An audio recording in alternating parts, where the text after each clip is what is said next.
Take it off. Take it off. He promised everybody that he got some money. What? All right. You can say it. That's all. Nobody can hear. That's it. 'Cause he pissed off a lot.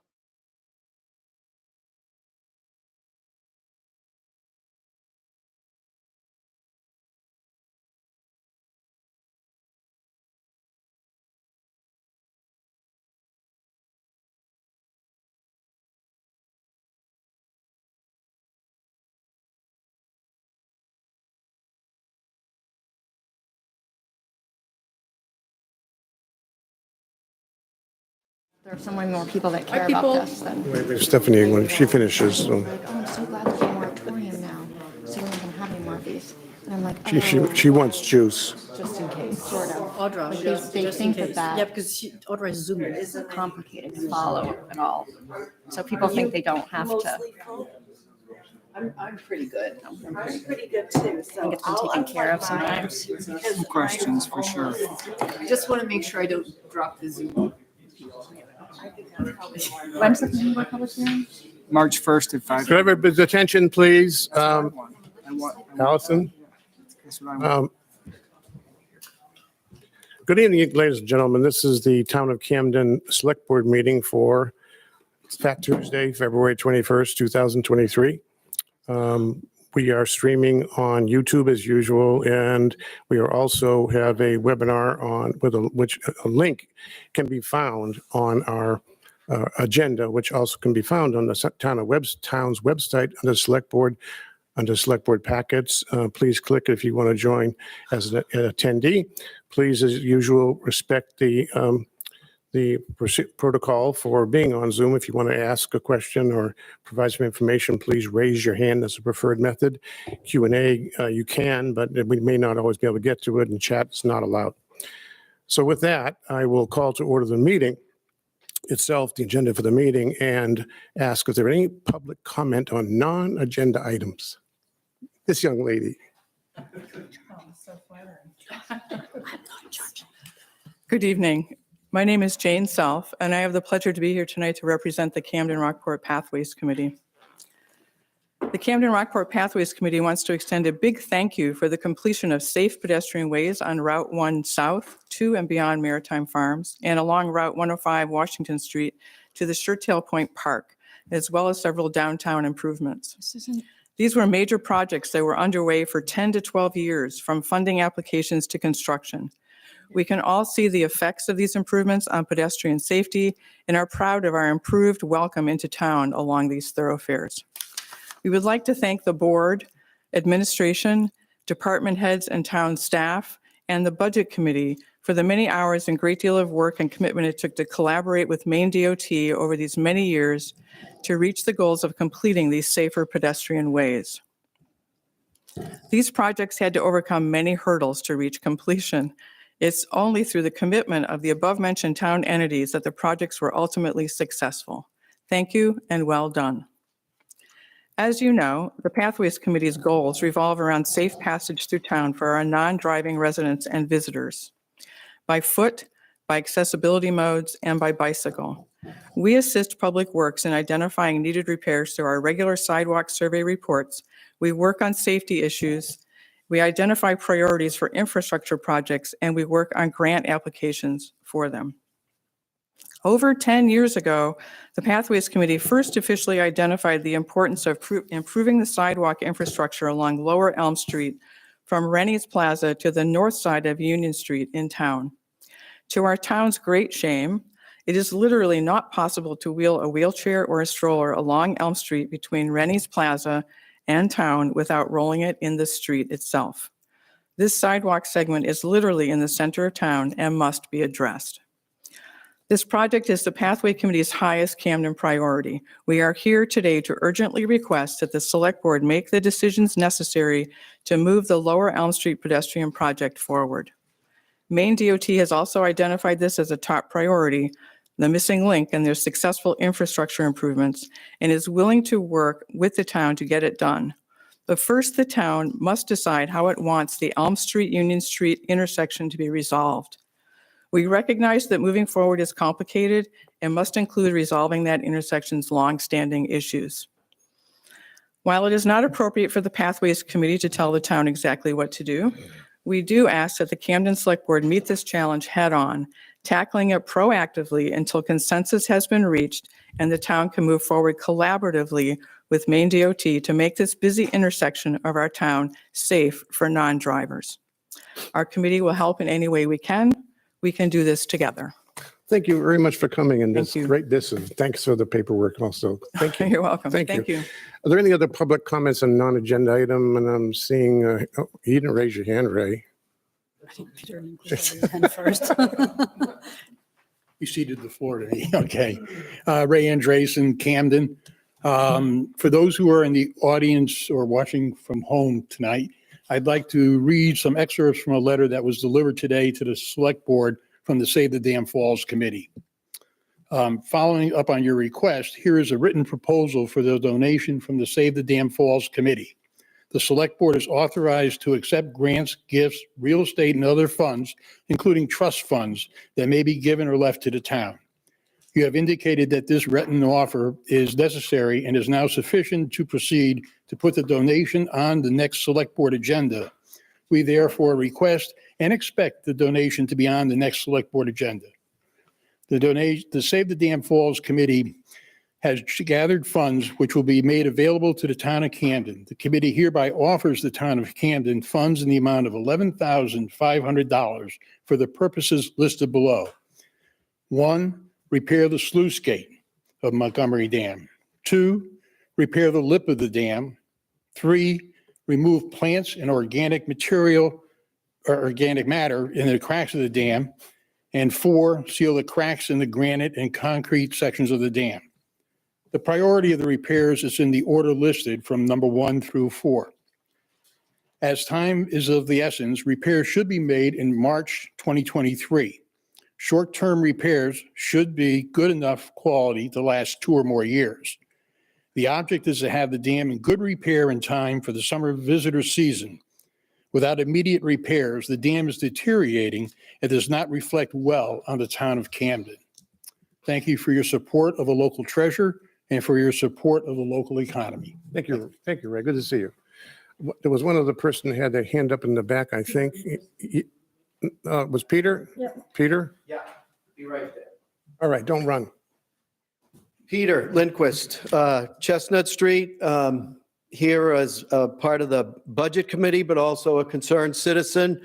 I took the opportunity to watch the part of our town cost, 65% of our tax base that we pay in goes to our school system. So I thought it would be wise to actually watch their budget process. It was 4 or 5 days ago. And I bring to this esteemed board how they run their budget and how they run their meetings. And I'm going to give you a couple of points that I picked up. They look at their budget, and I think department heads and all of us as citizens can learn. They look at their budget using filters, and we could look at it from leadership filters. What is in the best interest of the students? That's what they look at in their budget. We could say what's in the best interest of our customers, our citizens. Not a bad place to start. They do this in every meeting. What do we need to cultivate in an environment where students can thrive? How about what do we need to do to cultivate where businesses and citizens can thrive? What do we need? I have not heard that kind of question at the beginning of a meeting here. How can we best and most effectively allocate our resources? I've not heard that a lot either. What is the fiscally responsible in how we treat our taxpayers? What's fiscally responsible? I think this is a great thing to bring up tonight regarding projects that we've kind of left on the sidelines. How does this budget, this is the last one, I'm almost done. How does this budget impact our long-term planning? And long-term planning is something that our town manager has brought up 3, 4, 2 years ago about like the snowball, about all sorts of things, about the intersection that that Jane just brought up, we need to start looking at our budget with these filters. And then last but not least, it was brought up at the last meeting, and it's a priority just as important as this safety crossing, is the steamboat landing. That's just absolutely a disaster, and it's a priority. But it has to come from other people than just the three of us here tonight. Okay, thank you. Thank you, Peter. I think wasn't one other person had her hand up back there? Not seeing any hands. We'll move on to our second item on our agenda, which is meeting minutes, I'm sure. I'll get my page back again. We don't have the meeting. Don't have the minutes. meeting minutes, I'm sorry, usually the second one. All right, we have a couple of three public hearings. I think there's somebody we missed for public comment that would I like. asked and nobody raised their hand. Zoom Participant, There is? yes. All right. Who is it? So if you keep it on attendees, Yeah, I'm trying to get my stupid mouse to get over there. Come on, get up there.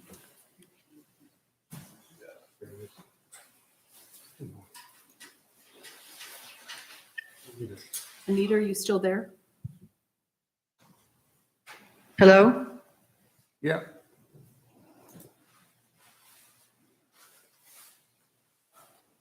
Hello, can you hear me? This is Anita Roshi You're Scott. on, Anita. Yes, go ahead, Anita. Yes, great. Thank you very much. Go ahead, Anita, you have 3 minutes. Hello? I think she's muted. Can you hear me? Yes, Can you hear me? yes. Oh, great. What? This is Anita calling from South Australia. Yep. Jeff and I are here listening to your meeting. And we wanted to add the comment or the request, a very urgent request on behalf of the Pathways Committee, that the Select Board place a discussion about the Union Street, Elm Street intersection on your agenda so that you can begin to address the questions. And we'd really like for the Select Board to discuss this so that they can devise a way to move forward. As frustrating as it is for the town and as different the opinions are, that doesn't help us move forward. We need to Select Board to devise a way to move the issue forward so that a resolution can be found. Mhm. So on the agenda would be important. Thank you very much, Anita, and have fun out there and down under. Thank you. Look forward to seeing you soon. Could you change that back, Audra, please? With that, then, I don't think there's anybody else that I've seen. So I will move on to our three. We have 3 public hearings tonight. Let me address the procedure for public hearings. The public purpose of public hearing, of course, is to get public input on the matters at hand. I will ask anybody for each item if they want to speak for, against, or just speak to the item. Obviously, please be brief, courteous, et cetera, but all questions, please direct them through myself. When we've gone through all of the public as wants to speak to that matter, then I will close the public hearing.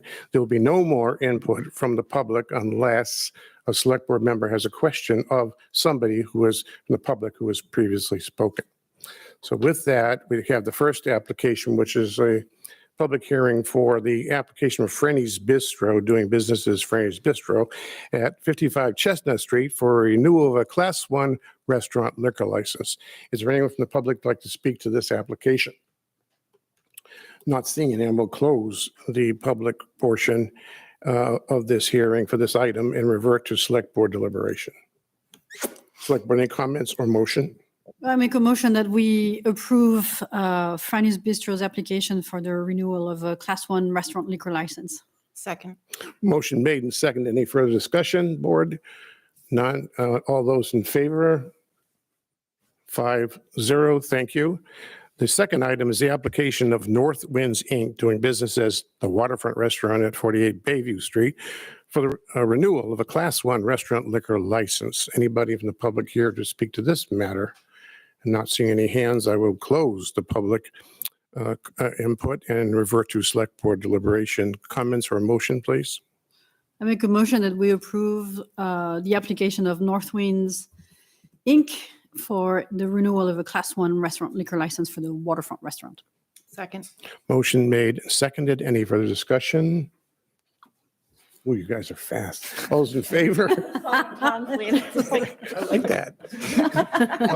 5-0, so I won't ask for anybody's opposed. The third and last item on our public hearing tonight is the consideration of a second 180-day extension to the existing moratorium ordinance adopted by a town meeting vote on June 14th, 2022 to prohibit installation, construction, and modification of piers, docks, floats, or ramps serving residential properties within the bounds of the coastal and outer harbors as defined in the Camden Harbor and Waterways Ordinance. Is there anyone from the public who would like to speak to this item on the public hearing? Yes, young lady, please.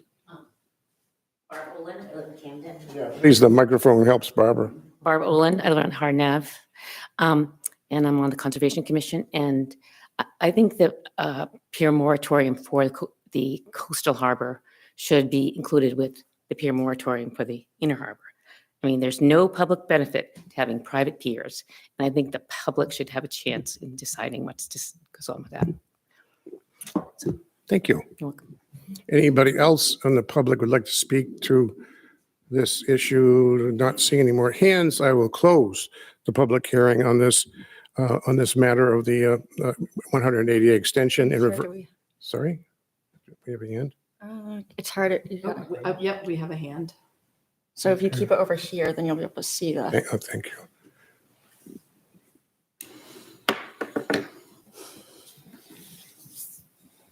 Can you hear me? Yes. Thank you for, and just a second, Barb, this is Will Addis from the Conservation Commission. And when I read through the packet, I didn't see the Conservation Commission recommendation. So that's likely our fault for not getting that to you in time. So I apologize for that. So I thought just to speak and really just echo what Barb said in that the Conservation Commission's recommendation would be to extend the moratorium. We clearly need to do more research and more of a kind of a harbor action plan, if you will. It's clear we live in a sensitive environment. Everybody knows that. And so because of that, we feel like it's prudent from any perspective that you look at it to include the coastal harbor with the outer harbor. It just makes sense. And so I just wanted to echo that to what Barb was saying. Thank you, Will. Are there any other comments on this from the public on this matter? No more hands. Josh, just got under the wire there, man. Yeah, exactly. Joshua Moore, resident of Camden and chairman of the Harbor Committee. Just wanted to say that I'm here, and if you have any questions for me, happy to answer them. We can do that during the next phase. Okay.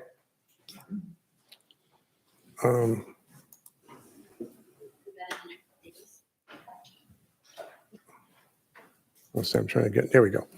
Okay, now I will close the public hearing portion of the public hearing and revert to discussion by the select board on the matter of the 180-day extension. Board? I don't know if you saw, but on Thursday, the planning board had a workshop and they set a public hearing date, and correct me if I'm wrong, Jeremy, March 1st at 5 p.m. And I think we would be remiss to do too much tonight without allowing the planning board to proceed with their public hearing. The public hearing that they're holding is regarding ordinance changes, not the moratorium. This matter on is to whether we approve or not a 180 But day. am I correct that if we don't approve the moratorium? You would die. Yes. So you're voting against it if you did that. No, so it would revert back. There would be piers that would immediately be allowed to be constructed if we don't extend the moratorium in the coastal harbor tonight.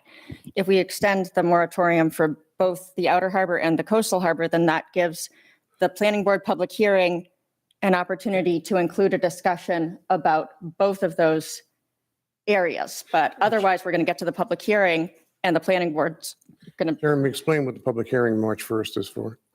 Sure. And I think it's just important to recognize the process, right? You explained that the moratorium was approved by voters in June. The Harbor Committee started reviewing it. They were tasked with it, reviewing the ordinances that we have. And then it was extended in September out to March. I think it expires March 9th.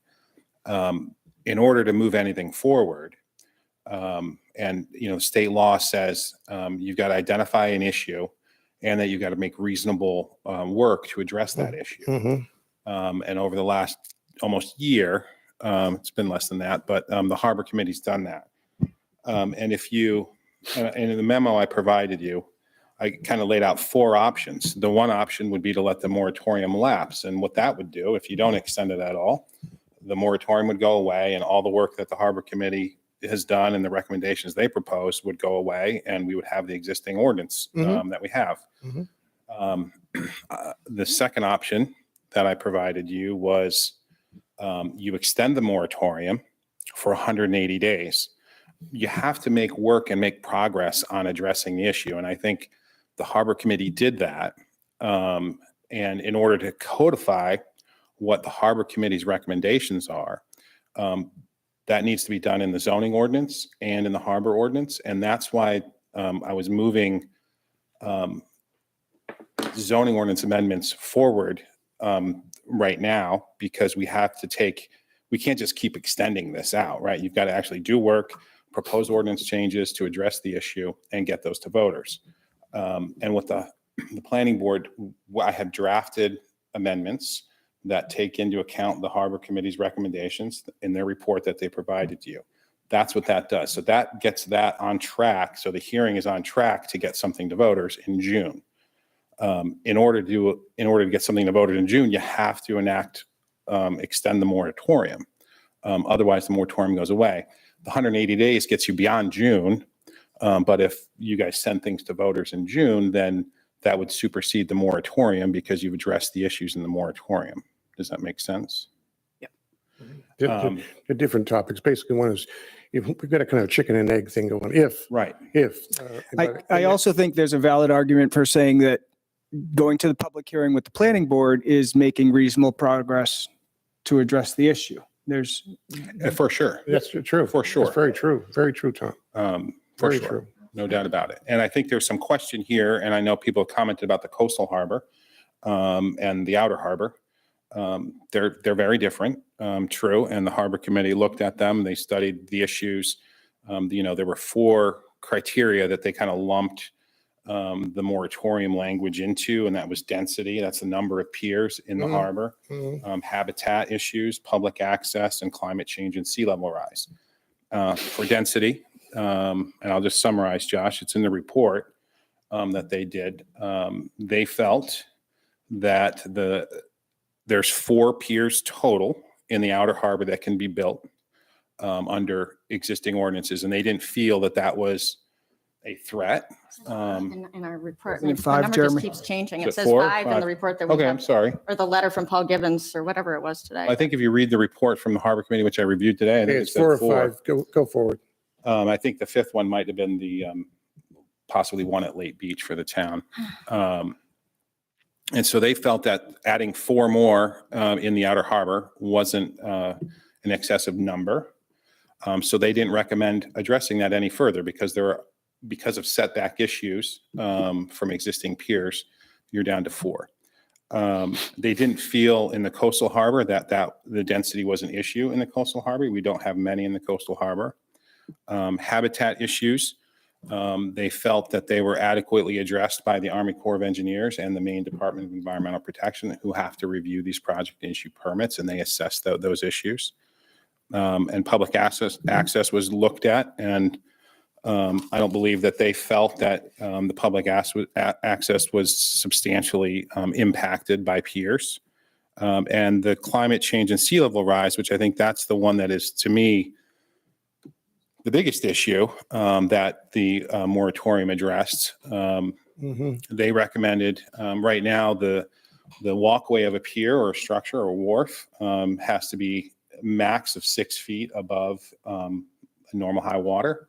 I thought it was mean. Mean high water. And they're proposing to go to 8 feet. And that was a recommendation that they had made. And in the coastal harbor, the existing ordinance says 10 feet. They felt that that was completely adequate, that didn't need to be addressed. What they did feel that needed to be addressed was that if someone's proposing a pier, that actually be designed in such a way that it can be, tweaked as time goes on. Say someone builds their pier to the 8 feet, and we find that in the future we're at actually 3 feet or 4 feet dealing with sea level rise, and they need to bring that up so that they're designed in such a way that they can raise those piers to address future sea level increases, rise increases. Those were the recommendations, and the only recommendation for the coastal again was to that they were constructed in such a way that they can be built up in the future, and that's the issue. And I see you have 4 options, and again, the fourth one is to say that you don't accept the Harbor Committee's recommendations and the report, or you accept it but think there's more information that you need to gain and get somewhere. To have a Harbor Committee, a committee that you tasked with doing something to get this far along and then say, well, we need more information, that's fine, but you really got to fine tune it and really give some direction on where we need to go. Because you can't just continue these moratoriums without bringing something to voters. You just can't do that. And I would address Paul Gibbons' letter today. I don't think he's accurate in his letter about that the moratorium is illegal. The town is certainly spent a lot of time addressing the issue and diving into the issue and making recommendations. So we're doing what the moratorium asks us to do and tells us we have to do under state law. And certainly I think looking at, his clients in the Outer Harbor, under the current ordinance requirements, they only have to be max of 6 feet in height. We're going to make that 8 feet in height under current proposed recommendations. And there's also nothing that says you have to design it in such a way that it can be raised in the future. And looking at the storm event that we had before Christmas, it's pretty clear that these structures need to be adequately built to withstand sea level rise and storm surge. And that means raising them up. The planning board did ask the question whether or not 2 feet was enough. That's a really complicated question because it has to do with lengths of piers and slopes and tides and all sorts of things. But the planning board, I think, is very appropriate in that they feel like our ordinances, which have forever been kind of like, this is the town ordinance and this forever shall be that way. They feel like these ordinances should be living documents and change as needed, as the community needs. And they felt like if 10 years from now we realize that 2 feet wasn't enough, or 5 years from now 2 feet wasn't enough, we'll just come back and we'll change it. I think the evidence will point to the need to do that in the future. So they were pretty satisfied. That's why we scheduled the public hearing, in order to keep things going. What was the 2 feet based on, Jeremy? I mean, was it science or just a feeling? No. It's Josh, do you remember exactly how we came up with Jeremy, to the design of just to be clear, you mentioned the coastal harbor would have the flexibility of, we froze the 10 feet at what it is today above mean. It was suggesting raising 6 to 8 above mean for the outer harbor, but I would assume the same flexibility in terms of if they had to raise it will be built into their design or not. Correct. So that's the answer to your question, Tom. It's not an exact science. It's just the debate over how much is Could I rising. hear from Jeremy and the Harbor Committee on that, please? Want to speak to the 2 feet? How you got to 2 feet? So Josh Moore again, from the Harbor Committee. And Yes, it's an inexact science, to say the least. And, through the whole process, we were trying to strike a balance of addressing the threats that were identified in the moratorium, but also, frankly, not going too far, because, we could have said in the outer harbor, we discussed, do we go to 10 feet? And when you do that, the impact of that, now you've got a visual, an aesthetic impact that is going to be much greater. So you're going to go from 6 to 10. These piers are going to be towering more than they would be at 8 feet. So we said, okay, outer coastal harbor is 10 feet, facing Penobscot Bay. That makes sense. Outer harbor is not facing, well, it's facing, Curtis Island. And so we said, let's split the difference, quite literally. We also, but when we went through that discussion, we all said, is this the right number? And we said, we believe it's the right number, but let's make sure that there's something built into this so that if we're wrong, that there is that ability to change. Right. So that's why we built in this, that the piers have to be adaptable in both the outer and the coastal harbor. Right. And Josh, so we've referred to this most recent storm several times when we've been discussing this topic.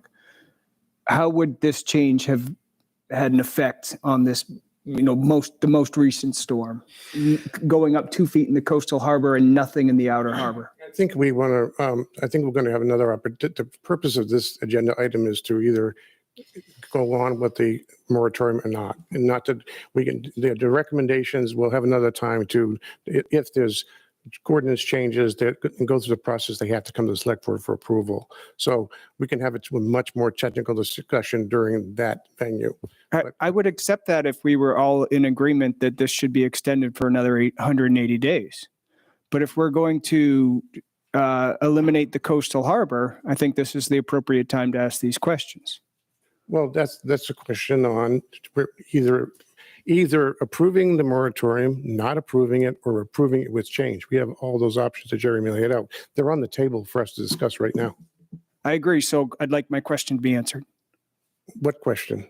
Which is, given the most recent storm, and we've identified that, I wasn't here, but we've identified that the sea rose and we had storm surge.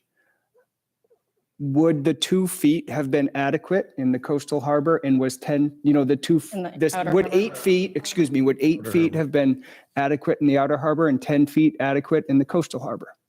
I don't know. In my, I'm not an engineer, so I can't completely answer that question. But I was here and I watched it, and I can tell you that the piers that were damaged, one of them in particular, would have had a better chance if it was at 8 feet than what it was. It didn't stand much of a chance at 6 feet. Of course. I'm just curious because I'd like to know what those measurements are based on. I'm not necessarily even disputing your measurements. Right. I'd just like to know that if this is what we're coming to expect, higher sea level, storm surge, and we've already seen a great example just 2 months ago of what this could be. Is this enough? Or maybe it's too much, but. Good question. Allison? Yeah, I think that there is a lot that the Harbor Committee covered and a lot that I agree with in what was written, but as the liaison to the Conservation Commission also, one of the things that we discussed about the Harbor Committee's recommendations that we agreed with, and I forget exactly how it was worded near the end, but there was a desire to see what other communities were doing and to get a little bit more information and expert advice. I know you guys had Will Gartley who can give a lot of details about how things are done and whether you can modify them and all of that stuff. We were feeling gosh, we would like to have more information about the different types of shorelines and how that impacts piers, the construction process, the height. I participated in a webinar recently with the Maine State geologist, and this guy, he was talking about all of the different types of shorelines and how, depending on whether it's ledge or a coastal bluff or all of these things, it makes a really big difference when a pier can be pinned to ledge as opposed to when it requires this massive shoreline stabilization project. And the likelihood of the piers falling down is based on more than just height also. And, the amount of beach that gets lost. In many places, they no longer allow seawalls to be built where there are coastal dunes. The Maine State Geologist felt that we should be doing the same thing for coastal bluffs. So all of this to say, I guess, is that I think that what I would like to see happen tonight is an extension of the moratorium for both the coastal harbor and the outer harbor, because I think a lot of people I know have asked me about what's going on. They've said, oh, I think it's great that there's this moratorium and you can't build piers anymore. It's complicated for people to know when, how all of this works and what the right time to weigh in is. And I've been looking for an opportunity to be able to tell people, okay, this is what this meeting is, where you can go and give your opinion about piers. And since we haven't had that yet, where even, it hasn't been the select board or the harbor committee's done some stuff, but I haven't been saying, oh yeah, go to this harbor committee and just meeting and just harass them about this. So it feels like from what I'm hearing tonight, we now know that there's going to be a planning board public hearing. That would be a great time for everybody to come. They can read the harbor committee stuff. If the Conservation Commission wants to put stuff out there, that can be read. And then we can, all of these types of questions that Tom is asking, I would like a forum to be able to talk about those things before cutting off, discussion about the coastal harbor and just saying, oh, well, the harbor committee covered it. And so I just. The one thing I just want to add on that, just if I could, we have been meeting on this since August monthly at the harbor committee. And the meetings are posted on the town website. And every meeting we don't allow, we welcome, we love when people come and talk to us. So, and we have had no one come to those meetings. Yeah, but I mean, that's just, so just in terms of whether or not people feel like they shouldn't be. Let me get the other board, the rest of the board make comments on this. To Stephanie or Allison, that's Allison. Sophie, would you like to make any comment or recommendations on the matter of the 180-degree extension or not? Reading all of this is a lot of information for somebody that hasn't followed it for years and years. Reading it, the gut feeling that I have is your recommendation for option 3, to me, sounds like a very feasible way to move forward. Which one is that, Stephanie, just to be clear? That is to move forward with the outer harbor moratorium and remove the coastal harbor from the scope. My reading this, we already have an application on file for somebody that put an application in Coastal. under the Current That's correct. ordinance. That's correct. That wasn't looked at because we thought that perhaps we might maybe in the future possibly in some realm of aspect of some sort of different application at some point. I think I've made myself clear that we might look at it again. It's been a year or almost a year, and I think that we deserve to give them an answer one way or another. Jeremy, did you have something to say? Yeah, I think you're probably referring to the one on Outer Bay View. And we got a letter from Attorney Jack Sanford. Correct. I will say it has not formally gotten to you yet. They wanted, it went through Harbor Committee already, went through the Planning Board already. Right. They wanted to bring it to the Select Board prior to the vote last year. Right. And the Select Board didn't move on that. Because we may at some point, possibly at some point, change the something. Whatever reason the Select Board decided to do, they decided not to hear it at the time. I will say, and the reason I threw out as an option 3, again, based on this process that we have, the Harbor Committee's been doing this and it's been open to the public. The Planning Board meeting that has been notified. We send a, slug of emails go out to like 50 or 60 some people in town and say, we're having a meeting, a workshop. Again, no one came. And it's unfortunate because we like public input, right? The only reason I included public or option 3 as an option was based on the fact that the Harbor Committee came up with their recommendations. The idea is for a community to address the moratorium's issues. That's what we have done, whether or not that's to your satisfaction or not, because you may want to do more. But in order to get things moving along, because you have to, you can't just sit on this forever and keep extending without doing anything. Exactly. You got to do something. And this proposal by Mrs. Sherman out there, that was designed to meet the new requirement in the coastal harbor. Right. That's the reason I included that in as an option. Which is also the only reason that I brought it up, because in my reading, it looked like everything was going to meet your current or What's proposed based on what the harbor committee recommended Correct, and what we're correct. moving through. The planning board wasn't tasked with like diving into the nitty gritty of the moratorium. That was the harbor committee. We're taking what they proposed, trying to line it up with a process to get those to voters in June. Whether or not that's what you guys want to do, we needed to get that process moving. All right, let's keep The moving. harbor ordinance changes, which is also where this changes. That doesn't go to the planning board. That's just you folks. Right. So that has, Right. we got like an extra month. Planning board, we don't have that kind of Understood. time. Sophie, I have nothing to add. nothing. Tom, you have your hand up. Thank you, Bob. So Jeremy, what day does the 180 days expire? I think it's March 9th. 9th. Okay, and we have our next meeting on March 7th. And the planning board has the public hearing on March 1st.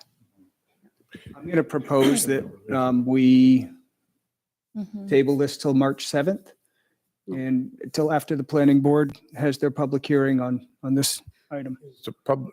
Is that, I don't understand. Is that, I mean, it's tough. I hear you and I appreciate it. I mean, what's challenging sometimes about public hearings is that we have the draft language for the hearing and that language is drafted, right? To wholesale change that language can be really. I want to make it clear that that hearing is not addressing the moratorium. That hearing does not address the moratorium. All that does is address the recommendations that made by the harbor committee. Replace the moratorium. That's right. If ultimately. And so. again, back to the point where we're making progress in this aspect. So I'm sorry, I don't see the value of tabling the decision on extending the moratorium after the planning board meeting. Because one way or the other, if we want to put something in front of voters in June, we have to extend the moratorium. We are not at a point where we can do anything on this issue without extending the moratorium. And extending the moratorium does not preclude any decisions that will be made down the line. He's It's not just, saying that. I'm sorry, don't let me finish, please. It's just a process that allows us to keep on working on this issue. So tabling the vote for the select board to extend or not the moratorium does not add any value to anyone, neither the public, nor the town staff, nor anyone else. It's just, no, it doesn't bring any Personal value. time, please. And I think we should be moving to make a decision on extending the moratorium tonight so that Jeremy, the planning board, everybody knows that we have another 180 days to work on these issues. And That's the only, that's May the I have only a thing. chance to speak? Sure. I agree with Sophie. Passing the buck down, I'm not going to do anything more on March 7th than I know today. And the debate over the issues are real. I get it. But that debate's going to continue and continue. And all we're trying to decide tonight is, do we extend this moratorium? And yes, you could qualify, I suppose, as an option or not. And it's as simple as that.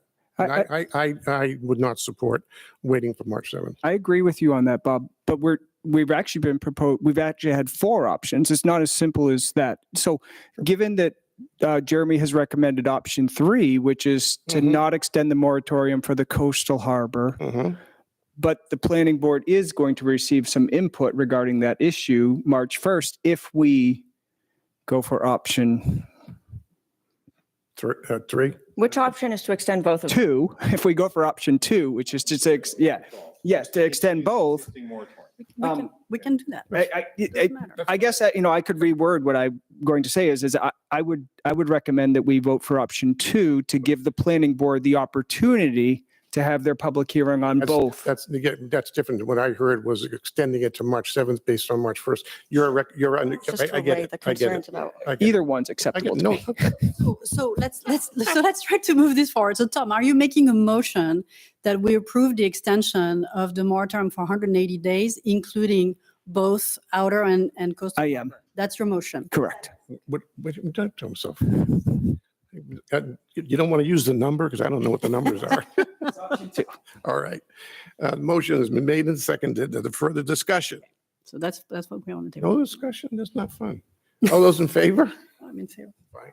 Thank you very much, folks. Thank you. Thank Are you you, going to Josh. say, are you going to ask if Wait a there's sec, anybody? attendez, I don't- hey, wait a Five second. hands up. No, I don't. Oh, just, no. Just, Oh, sorry. Stephanie didn't have a chance Sorry. to vote you or to say opposed? anything. I'm sorry, Stephanie. I so apologize. But you approve. So No, I don't five- think so. What did you just say? All those, anybody opposed to the motion? The motion carries 4-1. So I stand corrected. Thank you, Allison. I'm so Thank you very much. perceptive. Thank you. All right, now obviously we're off public hearings and we're on to a couple of consent agenda items, but with the board's permission, I'd like to put these on as agenda items because I know we have one guest here that likes to talk about a very exciting one. And since he is here tonight, I'd like to bring, if there's no disagreement amongst the board, I'd like to make these two items as I said, agenda items. The first one I'll take is the closure of Bayview Street for Camden Art Walk, which is a continuation of a program, Colin, that occurs on third Thursdays of every month from May through October, correct? Yes, that's correct. Yes. Yeah, so we're asking, we've been doing it for the first year was a few Thursdays. Last year was consistent through the whole May through October season. And we're asking to continue closing the street down. We have, it's only from 5 to 7 p.m. on Bayview Street.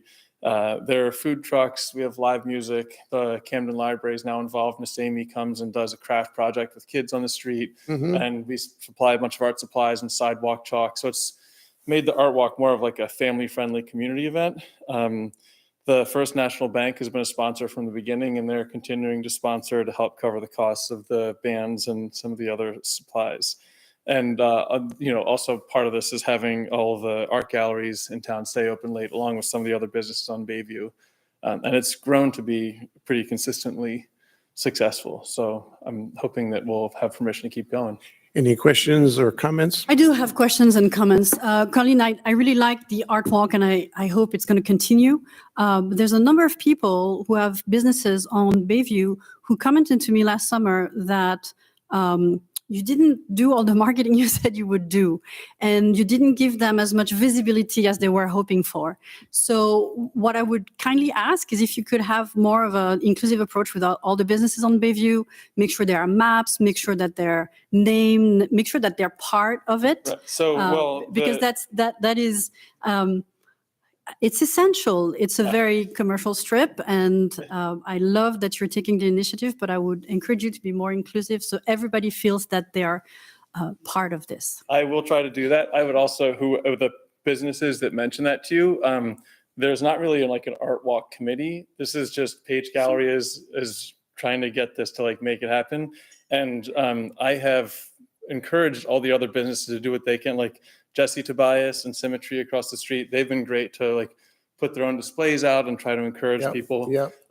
It's actually, Page Gallery is not going to spend our money promoting other businesses. And whenever businesses complain that they're not getting publicity with the art walk, I am doing this for the benefit of Camden and the art community. And I very much encourage all the other businesses I would agree. to please advertise themselves, put on, like I would love to have more buy-in from the businesses around me. So I know how that goes.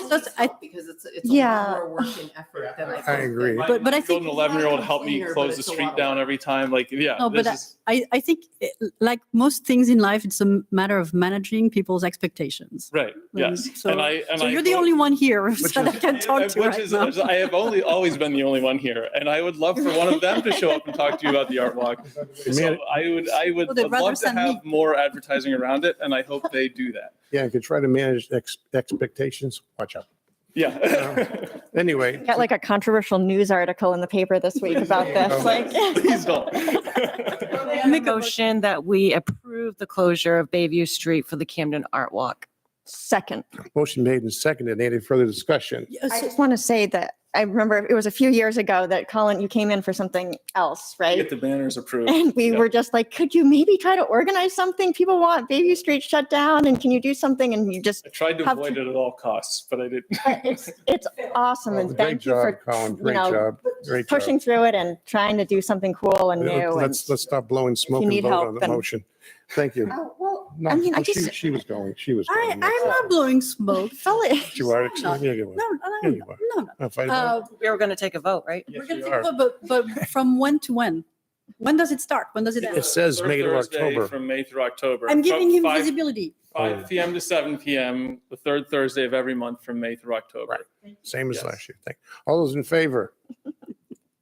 It's 5-0. Thank you very much. Thank you very much. Colin, thanks for coming. Anything Tonight. Thanks, Colin. The other item that was in the consent agenda is the use of the Village Green for the Jazz in June, which occurs, I believe, on June 16th, 2023. Any comments, motion, board? I I'll don't make a believe there's motion anybody. that we No, approve but the that's use of the consent village agenda. green I took for it off. Jazz in June. Motion made and seconded. Further discussion? No, you want to say something? Don't get up. No, I'm ready to All those vote. in favor? It's like a circus, right, Ray? All those opposed? No, nobody. Thank you. This is 5-0. On to our action items, which we have 5. The first one is the consideration of 5 needed appointments for the Budget Committee, which commences next month. And we have in the packet, I believe, 1, 2, 3, 4, 5, I believe 8 names of individuals. We need 4 terms for 3 years and 1 term for 1 year. In our packet are applications by Ms. Maki Pittman, Ms. Grove, Mr. Lawson, Ms. Thomas, Mr. Addis, Mr. Ohm, Mr. Andreessen, and Ms. Jones. So we have, I believe, if I counted right, we have 8. So any nominations from the board? This is my And for- weakest area. Inside the pack from those who submitted packets, correct? Yeah, there should be Right. 8, and 1 came in late, Thomas. One came you in know. late, yeah. Yep. Bob Lawson's. I know this is difficult, but from my personal perspective, I try to look at individuals who haven't done it before and Yeah. and are interested in doing stuff for the town. A lot of people here have, but that doesn't preclude anybody. I think Pete Orrin is a good candidate. Pete has worked through the local school yeah. systems for many years as the finance person. And I think he'd be a good addition. Okay, I can't believe he's willing to do this. It's awesome. No. That's I know. Very lucky. Take him while he's willing. Okay, other nominations, board. Sophie, Stephanie. Well, Allison? I mean, I think Bob Lawson would be a good addition. He's also worked on the school board. He has experience with the town. I know he wants to get involved with the town, but he has limited time. So the budget committee would be a Oh, I good. think you're right. I think he ran against Stephanie, as I recall, for the seat that Lost. she currently has. But anyway, other recommend, and then we'll decide who are for and who are one. Your terms, Allison. I think lots of these people are good. Mary Beth Thomas has lived in Camden for a long time and Okay, she always writes thoughtful things. Okay.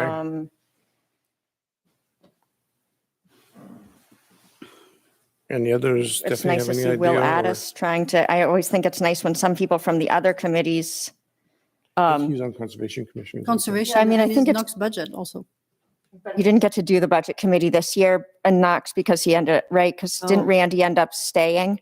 Yeah, this So was it his seems like last- maybe that would be a good, in preparing him for his career in the Knox County Budget Committee. Okay, Maybe we should take this year to okay. have him learn about our budget. That's 4. And one other person that's very qualified for. I mean, Marge Jones or Ray would both be really. Boy, got a coin. Don't take Ray away from me. Both of those would, both of those would I want be Ray on the good. planning Say board. what? Ray and Marge, I think, are good people to put on the list. Well, we have. What is our list again? Well, we've talked about the potential of Bob Lawson, Mary Beth Thomas, Will Addis, and Pete Orrin. That's 4.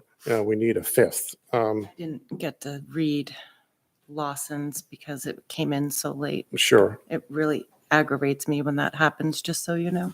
sure. Well, I understood.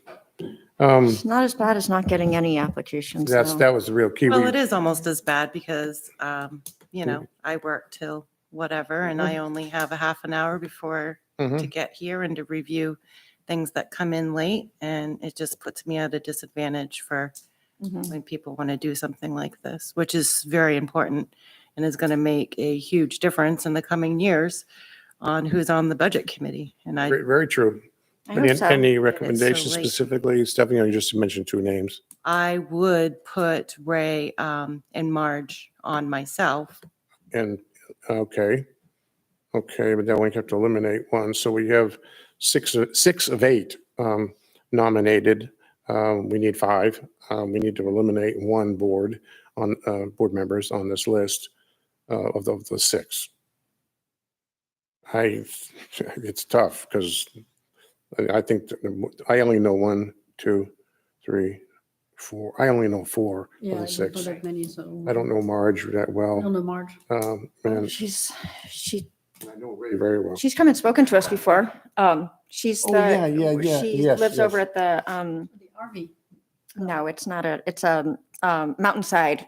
They just bought. They turned it Marge, into yeah, a co-op. I would say Marge would be really excellent. She runs that co-op and it's really like a mini town inside of a town, all the responsibilities she has. And they Mhm. took And it I over when encouraged her to put in an application because she just Okay, is so knowledgeable and she's lived in town forever. So we would have, we have Lawson, Thomas, Addis, Orrin, and Jones.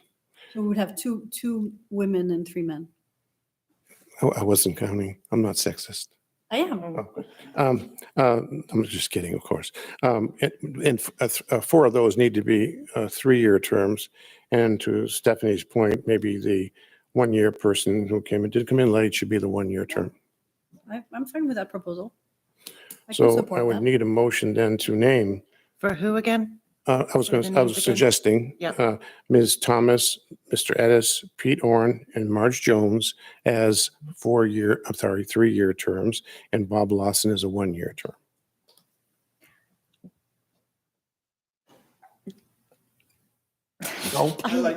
I hate I this. make a motion that we nominate Mary Beth Thomas, Will Addis, Peter Orn, and Margaret Jones for 4-year terms to the budget, 3-year terms to the budget committee, and Bob Lawson for a 1-year term to the budget committee. Second.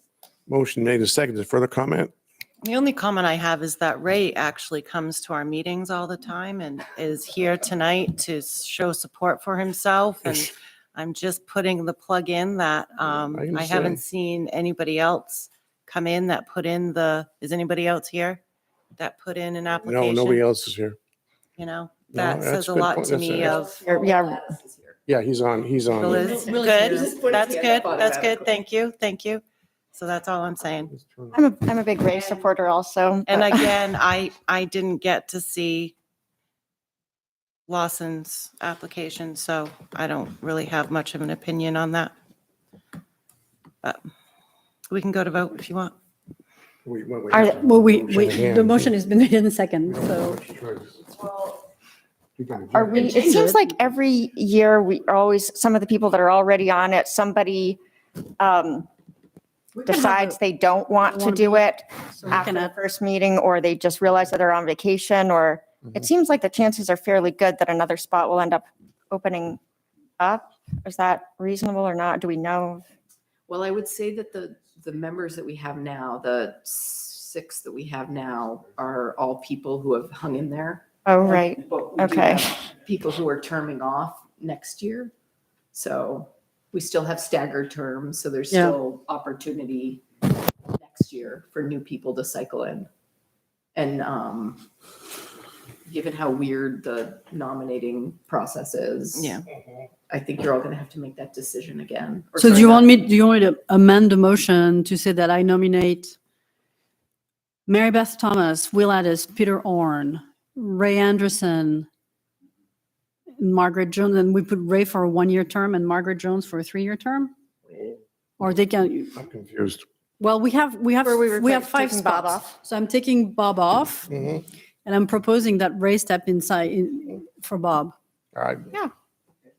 All right, repeat the motion, please. I'm amending my motion, and I'm proposing that Mary Beth Thomas, Will Addis, Peter Orn, and Margaret Jones be nominated for a 3-year term on the Budget Committee, and Ray Anderson for a 1-year term on the Budget Committee. Second. Actually, my motion has to be approved by the person who seconded it first. Do you I approve? second. Okay. Thank you anyway. Any further discussion? All's in favor? 5-0. Thank you very much. Ray, you better not drop from my committee.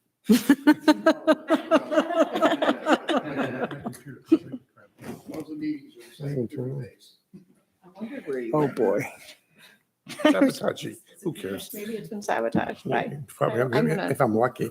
It's on to a second action item, which is the bid award for Pearl Street reconstruction.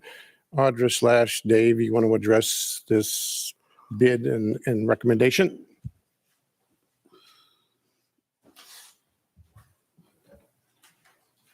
I wanted to say something. We have people who have applied, and for once we have more applicants than we have spots on committees, but we also are always scrambling for other spots. So those who have not been, we should keep a roster of these people because they checked other committees that they could be part of as well. If they were not nominated to the, and we. Okay. They're automatically on the ZBA if they didn't get put on the budget committee tonight. Sorry for that. That's good. That's no problem. Dave, you want to lead the charge in this one? Sure.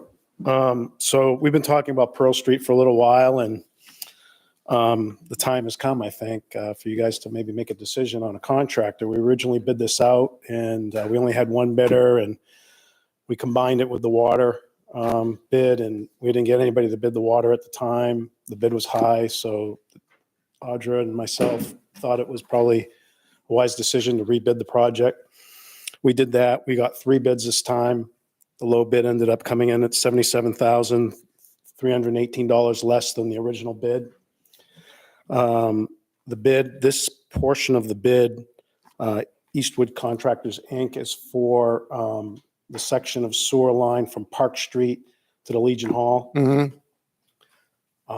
That's the only part that they're going to be doing in the laterals along the way to be done. There's also a component in the bid that gives residents on the street the option to replace their line at a nominal set cost that was built into the contract, so they can take advantage of that.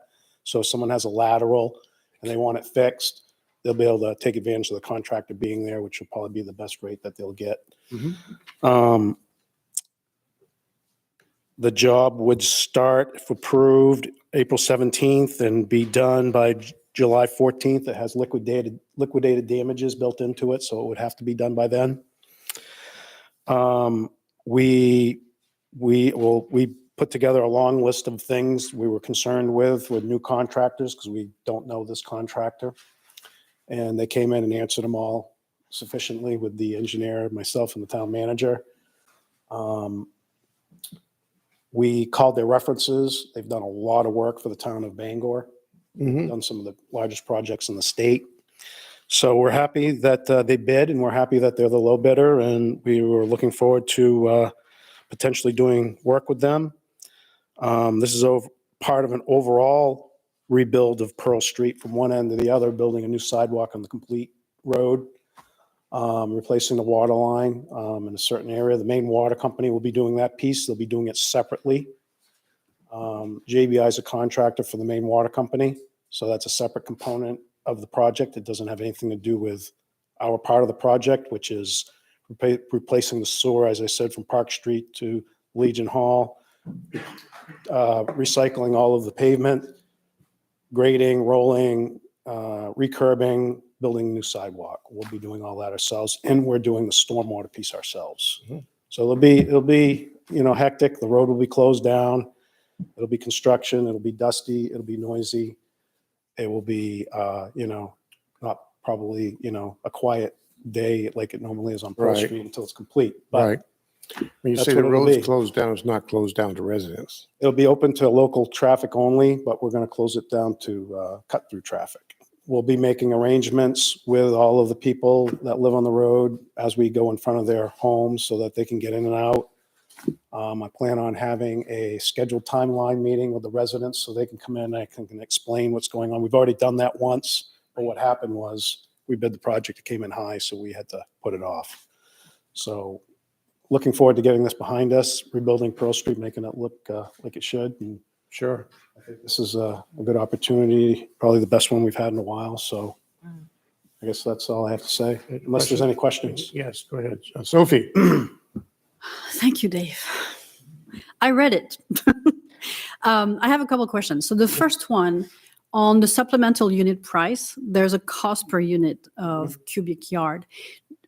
Do you expect that we're going to, isn't it? You mean for the supplemental For the price? supplemental unit price. For somebody to put in their line, you're saying? I think it's $100. So there's a whole schedule with excavation, disposal, base gravel, crushed stone, etc. But we only have a unit price, and the way I understand is that this is actions that would be taken should you find ledge or something unexpected. Is there a cap we want to put on a contract? Not to exceed a certain amount, because this supplemental work is not included in the $478,000, correct?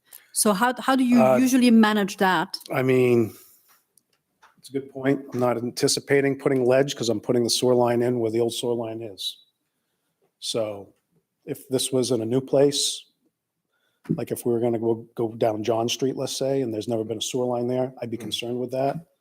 I think when you put the sewer line back where the sewer line is, you're going to be okay. You know, if we were putting it in a new place, I'd be concerned, but we're not. So you would be okay having 478 with no contingency, no extra, no what if? You know, it's always nice to put a contingency in there. I put contingency when I send a contract to a client, so I'm just wondering if it's not prudent. I mean, I think, in all honesty, how I would do that, and I don't know if this is exactly what you want me to tell you, but I mean, I have some contingency within my operational budget that I would That's use. the answer. I would use for that. Okay. That was, unfortunately, And also kind of just to clarify, there's a bunch of different components of this. Some of it is being funded with wastewater budget. Some of it's being funded with the general fund budget because it's, sidewalk, stormwater. Resurfacing, and then the sewer. This piece really is the sewer department's piece, and I'm managing it. Because the other part's being done by the Because town. I'm doing the overall arching, I'm the general contractor of the project.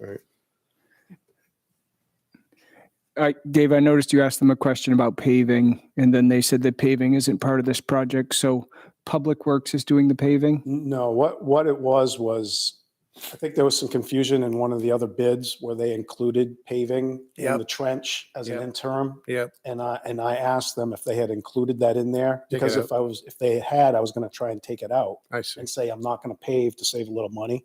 And then because I'm going to be tearing it all out just as they leave.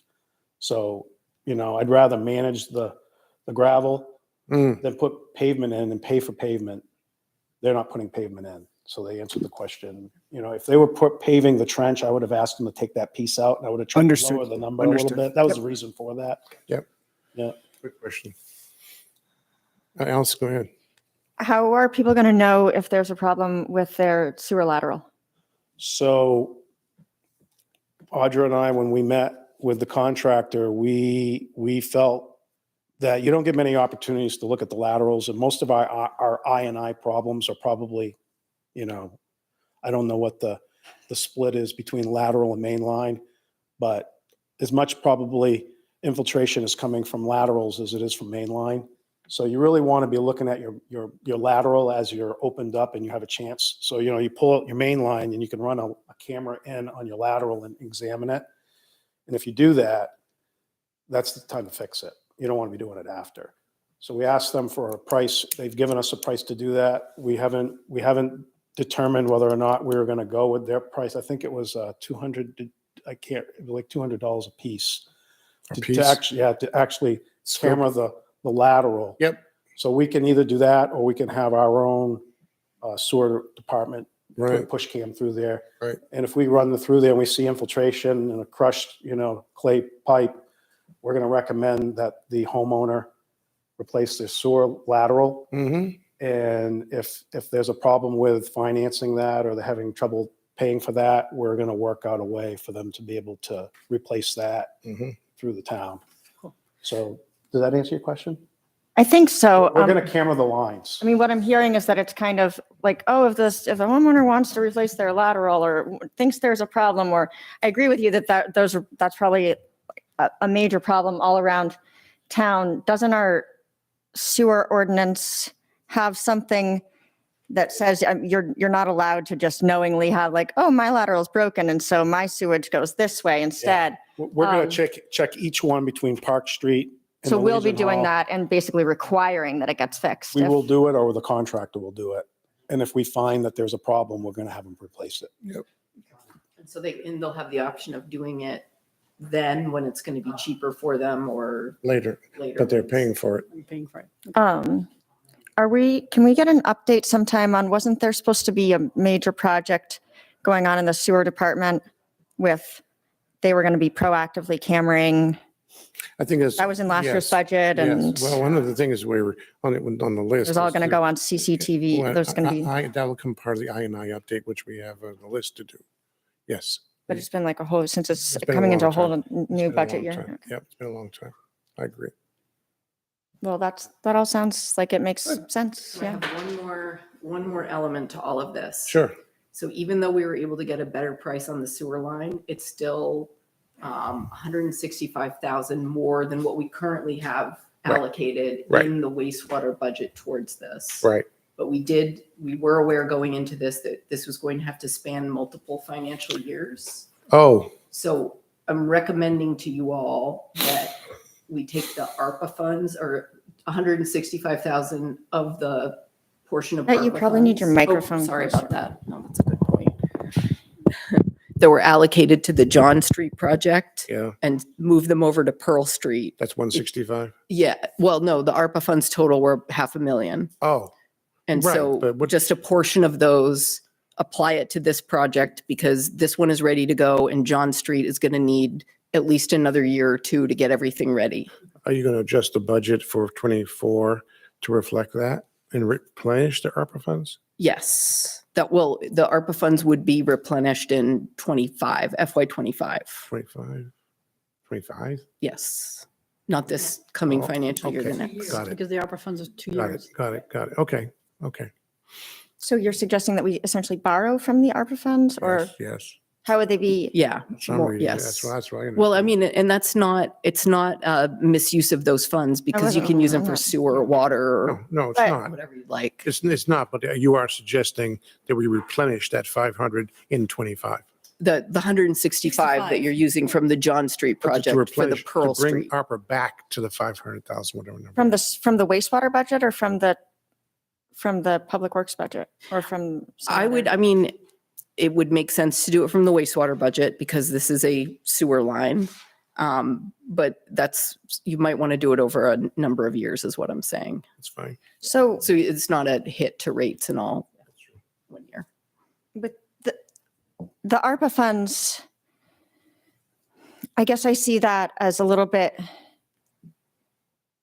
the fact that we're going to allocate that to John Street was Mhm. sort of an opportunity to do something that had been on a comprehensive plan for a long time. It was going to extend this, I'm not saying don't do John Street. I'm not saying we won't. extend the sewer and the side, do a sidewalk and use that Right, as we're matching funds still for a going to do grant. all that. We're just not ready. We're not going to be ready to go this year where we are with Pearl Street. Mhm. We need an extra year or two of planning, of Design. receiving grant funds, of design before John Street's going to be ready. I guess, I mean, I'm not horribly opposed to it, but why not just use like I&I reserve I from the don't, wastewater budget? I don't believe we have enough to cover off on this. And I, That fund just, every year, it's like, why is that so, it feels like we're never using it. And we have so But many it's I&I just- problems. It not usually that is pretty big. big. It was like No. $160,000 No, I before. don't think it's that big, is it? I thought it was like 70. I'm I'm a little not concerned sure with everything. subsidizing our wastewater budget with the ARPA fund. I mean, Well, we can, I mean, well, but I that's, trust your that's opinion. kind I of mean, what we were going to do with John Street anyway. but we're going to get a sidewalk out of the deal. No, sidewalk is different, and I'll give you the good news on that at the end of the meeting. okay. So I'll make a motion. Yep.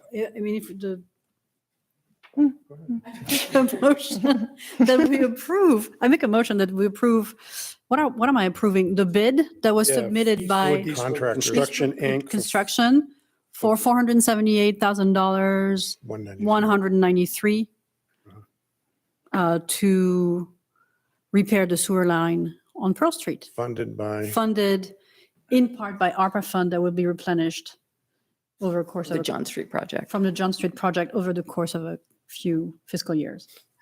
Hmm. More than one, Now, less than three. I will second that. Thank you. motion made in second discussion. so if we're going to get that detailed about the funding sources, do we have a breakdown of how much of this is being funded by wastewater and how much is funded by We- Public Works budget? And Public I'm Works isn't, sorry if I missed that in the packet, but Public Works isn't funding any of the sewer. I know, but how, Water. or up- This entire bid, that whole entire 478, that's all the sewer That's all work. sewer. And Oh. so, and then the rest of it, we already have allocated in the Public general Works. fund budget. are we charging Dave's time to the wastewater department? For, No, we are No. not. I mean, I'm No, just we're not. saying, that is the town subsidizing that, which is, Oh, I you know, mean, it's yeah, you to the could make- benefit of everybody, but You could make the argument about Jody keeping, But in terms of bookkeeping. like, we actually do absorb, the town does actually absorb a lot of the cost of running the wastewater department. Mhm, And it does mhm. keep our rates lower than what they could Sure it be. does. I'm just Sure saying. does. It's a good point to make, because It's it's a good very point, and true. it's good fiscal. Yeah, several of us aren't on the wastewater. Yeah. And many residents aren't. You aren't. I'm not. Exactly. You're not, right? Not- On no. wastewater yet? We made up for it. and Audrey will Too tell you many at are the not, end of the meeting. Tom. Share the good news. Yeah, we got good, So, we got good so, news. so wait, Back to a vote let's, now, yeah, though. we, In a second, any further motion has been discussion? seconded. All's in favor? All right, 0. Thank you, David. Have a good one. Good luck with that.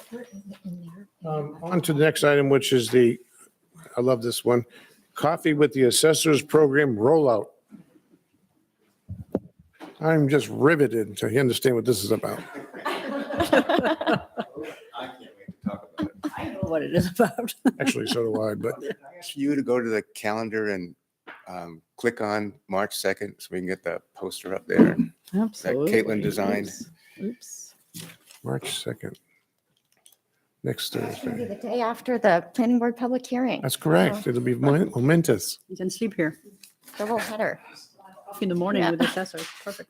March 2nd, there's nothing on there. There we go. So while Arj is doing that, so I told you, I guess last month, there it is. Well, that's great. That's sweet. I said, Caitlin, can you make us up something? And she just whipped that together. I told you that we would come back and we would very often and tell you what's going on and where we're at in the process and all that sort of thing. So this is the first of those. We are kicking off Coffee with the Assessors on Thursday, May 2nd, March 2nd, right here. It'll go from 9 to 10. And we are anticipating it be a weekly event, but if people don't show up, we'll change the frequency a little, drink a lot of coffee. And what we hope to do is just to have a dialogue. We're going to prepare a bunch of presentations, but if people come in and they want to talk about something else, that'll be fine. Our aim is to educate and inform and to answer any questions that people have and hopefully ease any apprehensions about the process and what's involved in it and what's expected of residents of the Great town. idea. Yeah.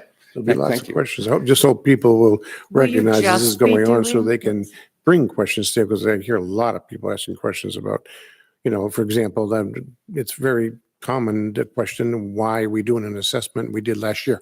They don't understand the difference in the various levels and they can Right. ask those questions. And that's the first topic we have on the agenda. Why a revale now? There you go. And what happens? There you go. And besides that, we hope to learn what people want us to hear. So if anybody asks us something that is more than an answer, needs a presentation, then we'll set that aside for another Thursday. Great. Answer it as best we can Great. on the fly and then do that. Great. Did Will you- it only be at 9 a.m. on Thursdays? Yeah, what are you thinking? Well, I'm just thinking that our working people are going to have a really rough time getting out and attending a 9 a.m., Good point. and that's just a little rough time to, Mhm. You think lunch hour or early evening would be better? I think an early evening, maybe not all of them, but just having an option It's a great idea. would be We'll work that in. even a later in the afternoon would be a Mhm. little bit easier, The reason we chose this. have a drink with was your just- assessor. Or martini, I would say. Tails with the assessors. There you go. Might be more successful. Oh, boy. Right? Yeah, who's buying? You want to hear what people have to say. It's a way to get a conversation going. It is that. Yeah, that's a great idea. Yeah. We'll work that in. Yeah. The reason we were thinking the same time every time, so Yeah. people didn't have They to would- remember a schedule. Right. But that ought to be something we can figure out. Yeah. Thanks. That's a great idea. Just once in a while, maybe not, Yep. if you're going to do it every week, maybe once a month, maybe Mhm. throw in a. Yeah. No, I like it. We'll do that for sure. Yeah, maybe rotate meetings. Yeah. Yeah. And maybe what we learn in the morning, we put together for a monthly evening meeting or something. Yeah. Yeah, and I think Irish coffee with the assessor is a good idea. A couple other things I want to tell you about. So I contacted a bunch of local marketing companies. I put together a letter that was like a one-page RFP, and I sent it out to a bunch of local companies, and I got no response. Really? Yeah, I was. What were you asking them to do to market? I was asking them to send a proposal. I outlined what we were doing and what the challenges, as I thought they were, that I wanted to, Mhm. get the word out, Mhm. ease anxieties, that whole bit. And it was hard to get it in one page, but I did. So it was full of information.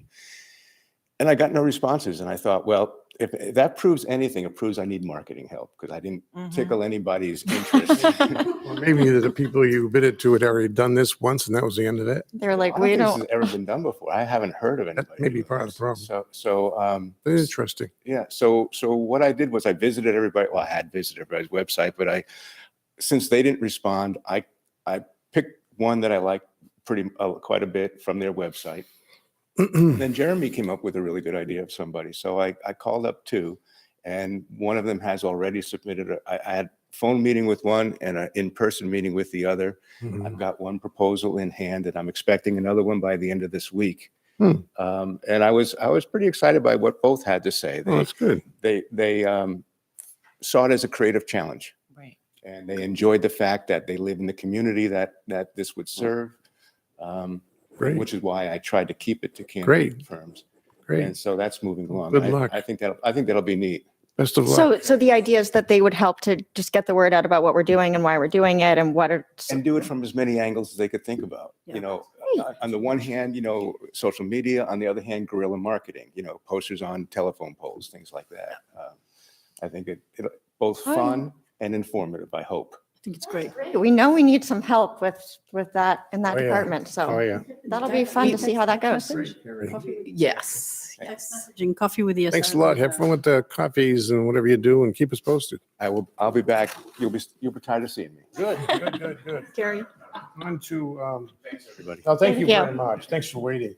The fourth item we have in action is public landing emergency repairs. We have in our pack an explanation of what we're talking about here. Audra, do you want to just address overall and then we can take the discussion from there? Yes. So this has really become a team effort because, it's gonna take multiple departments working together to get this ready on time. So I think everyone is very aware of the damage down at the public landing as a result of the December 23rd storm.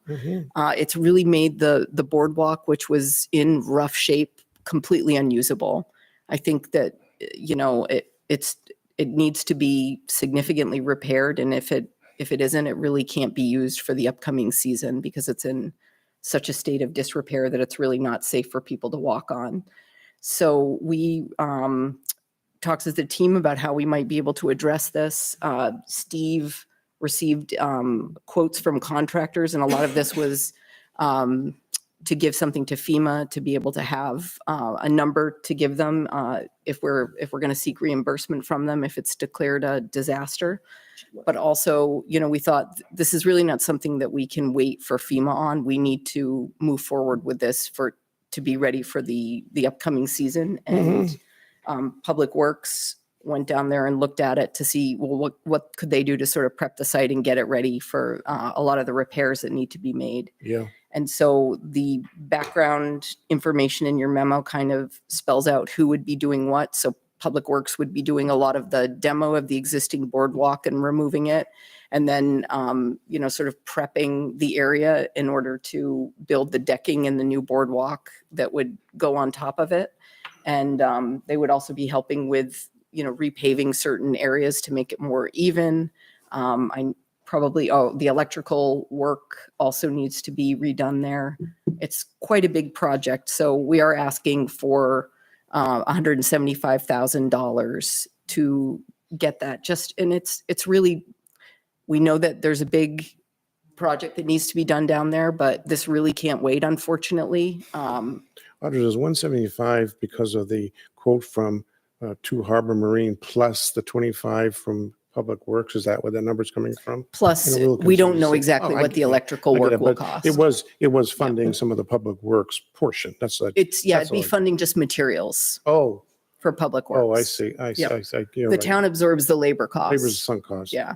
And a reason why I'm bringing it to you now, there is a bit of urgency to it. So Yeah. Public Works right now, they don't have a lot of plowing to do. That's going to change at the end of Quickly. this week. But, we are going to have that sort of time period where, they're not beginning their summer work, which is the Pearl Street project and a few other sidewalk Well, builds that they're going to be doing. From a construction perspective, if you're going to do sub-base, which is a big chunk of this, you got to do it now. You can't wait a month even because you're going to be into people trying to walk on construction. Don't do it. Not there. Go there. All right. So Steve and Dave can answer questions about their. So Steve, Right there. Steve and I went down and looked at it under Audra's request, and we pulled boards up. We looked underneath, and it's rotten. The sleepers are not on anything. Everything from the sub base is subsided into the ocean pretty much. There's really nothing holding it there. It's all junk underneath there. So It's a wreck. we're going to pull all the boards up on the deck from one side to the other. We're going to dig out all the old material. We're going to saw cut the pavement back a little bit where it's subsiding and there's sinkholes. We're going to fabricate. We're going to put in big stone. We're going to build it back up to about a foot below the sub base of where it's level with the surface of the pavement. We're going to form it up, pour a foot of concrete. We're going to put some fiberglass cloth in it, kind of hold it, some anchor points.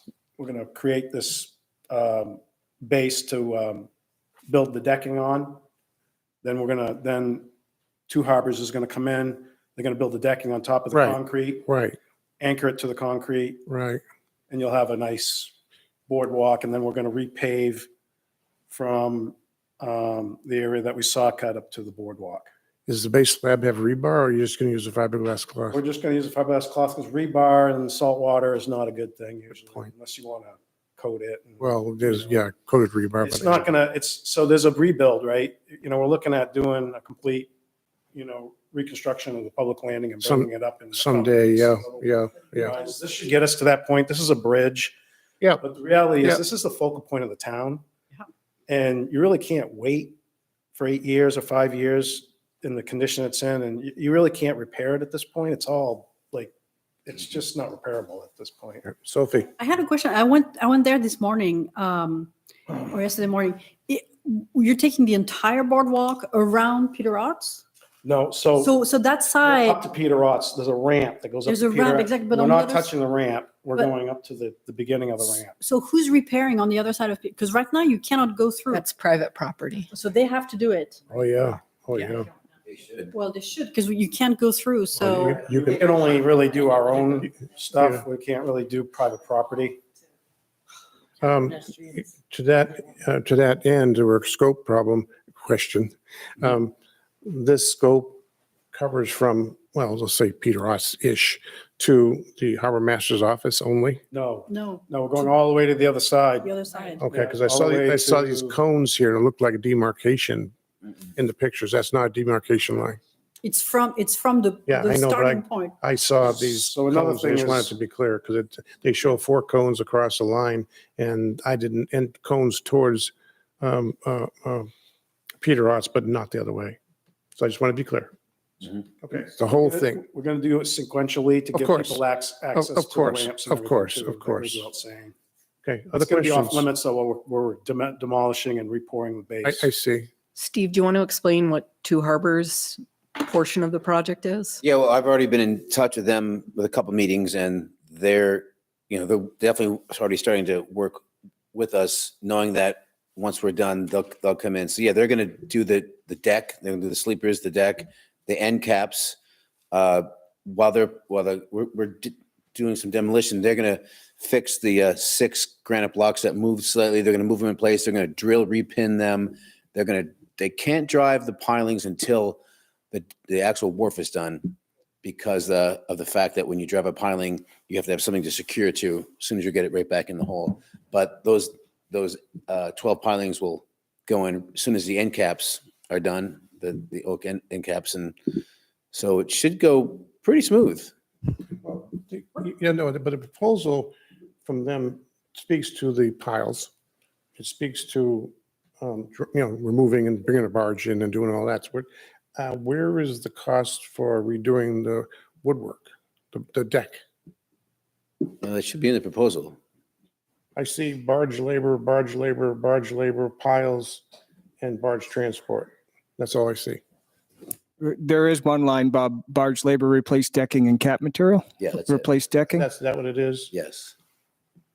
But it's 12-inch string. Yep, you're right. That's 37. And like, look, I'll just say, as far as Ron, I've been one talk with Ron. He's going to come in. That's about 5 years old. He put all new conduit in, so should be pretty simple to get that out of the way while we're doing what we have to do. But again, it's an unknown. Okay. Are you looking at this 175 as not to exceed? Yes. And we'll come back if we find Of course. something Talk happens. about digging into someplace not knowing you're going to find. This is one. mermaids. We're not going to dig too deep, what I mean? Couple of feet.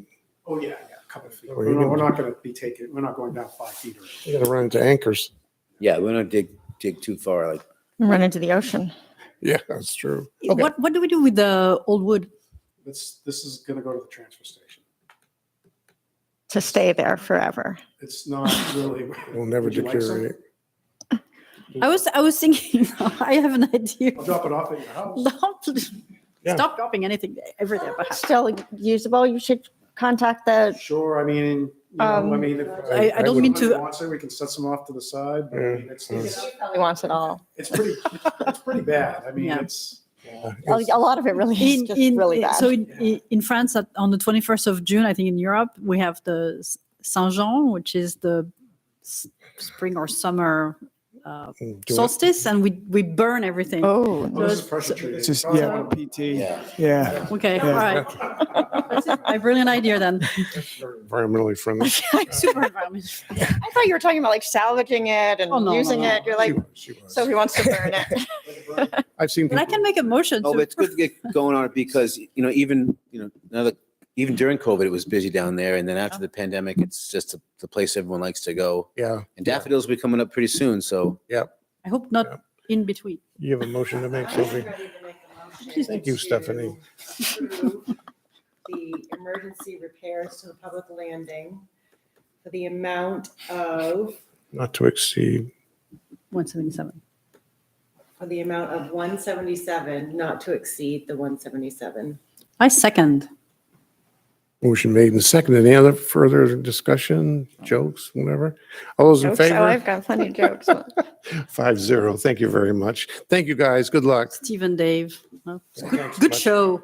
On to Audra, the last action item, which is the agreement with FB Environmental. Could you please explain that item? Yes. So as you are all aware, we have a $1.6 million grant from the National Fish and Wildlife Foundation to do further study of the Maguntacook River and its watershed. Mhm. And a big component of that project is community outreach and education. And FB Environmental, Interfluve, and the town have done a lot of work to take the tasks that have been outlined in the grant and determine which tasks Interfluve is best placed to address, because they've been our consultant on this project since the very beginning, when it started back when we were looking just at the Montgomery Dam. So they are fully sort of embedded in this process, and we've split up tasks that they're going to be responsible for, as well as the tasks that FB Environmental is responsible for. And this agreement would cover those that FB Environmental would be undertaking. I see. Comments, board, questions? Allison? My only thing was just making sure that we aren't, if for some reason the grant agreement didn't come through, we're not stuck doing this. No. Like, okay. In case the rug, in case the rug gets pulled I out. think everything will work, but I just wouldn't want to make it, we don't have money for that. So. Good point. But I think we can defer signing with an FB Environmental course. until the grant agreement has been signed by the Absolutely. town. This is Makes more of sense. just to Yeah. get all the material Good in front of question. the select board. Other questions, comments? Tom? If we were to vote this down or pass for now, do we have any other proposals or ideas about using this portion of the grant fund? Or is this is all we've investigated for now? Well, they were the only one to respond to a request for expressions of interest. So they're the only ones that we have proposals from. I would also, from a process standpoint, I would also recommend to keep working with FB because the work they've been doing with the River Committee is really good. And it would be really hard to start over with a new firm. And given the fact that it's a 2-year grant and time is of the essence, I think it makes good sense to continue working with them. And I think they've been working to our satisfaction. I'm looking at Ray, who's part of the committee. So. Any other questions on the board, and I'll open it. Yeah, I just, so I thought we already had the grant awarded to us, so I'm just kind of a little. It's awarded. Why would you ask if the grant wasn't?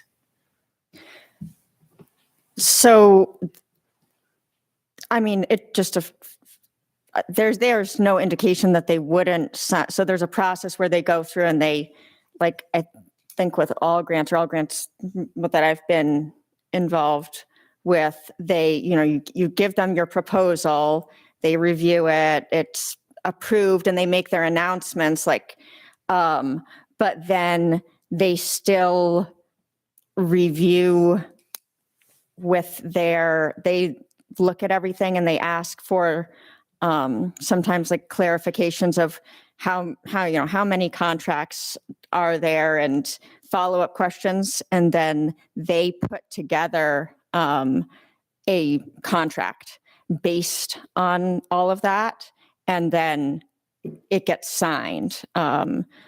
I saw the one from the 2019 grant for the less money. That one was just basically us agreeing to do exactly what was said in the proposal, which was really, it was a little bit more simple because it was only one, it was just a feasibility study. So in this grant proposal, it said, there's going to be all this engineering, and there's going to be all this public engagement, and there's going to be a process to choose us. The town recognizes that we can't do that all ourselves. And so like a little bit of it was vague. So I think one of the questions that they asked to follow up on is like how many, in addition to Interfluve, they basically just want to know like how many contracts we're going to have and how many are subcontracted under Interfluve. Like Interfluve in their original proposal said they plan to work with Gartley and Dorsey and like selected other consultants as needed or whatever. So that's all grouped under one thing.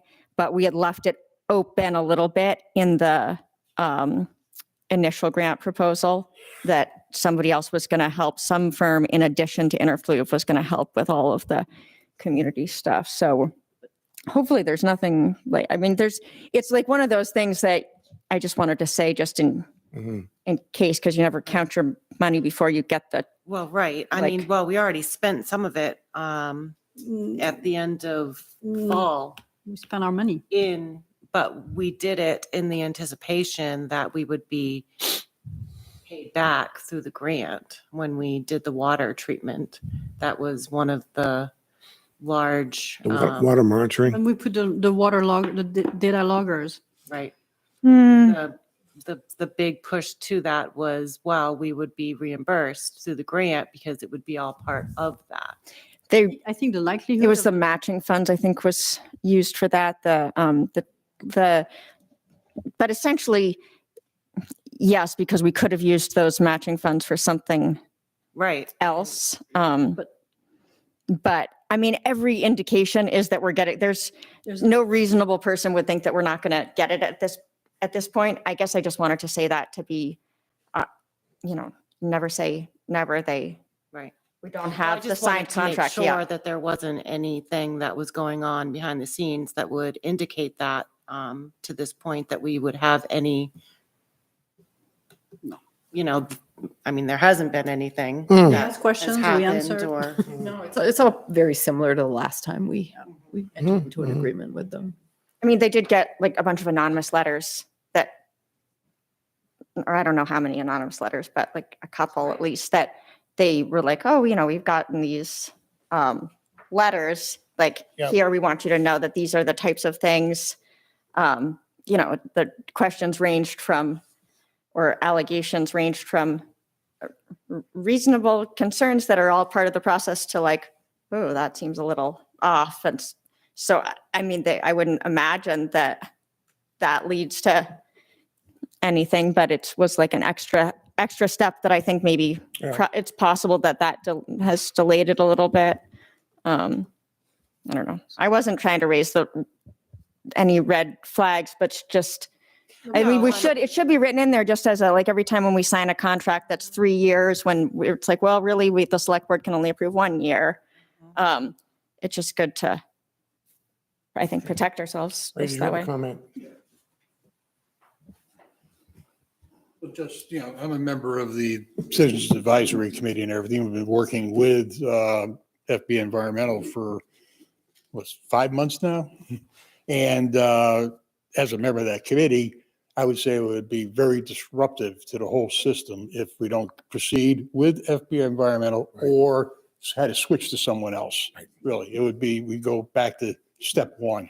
It would basically be throwing 4 to 5 months of a lot of people's work, including Sophie's, out the window with that. What I would be interested in knowing is talking about extension of FB Environmental is for how long and what's the cost? I think, if you're going to be voting on that, we should know that. The proposal has a cost to it. That's all I Yeah. know. 389,000.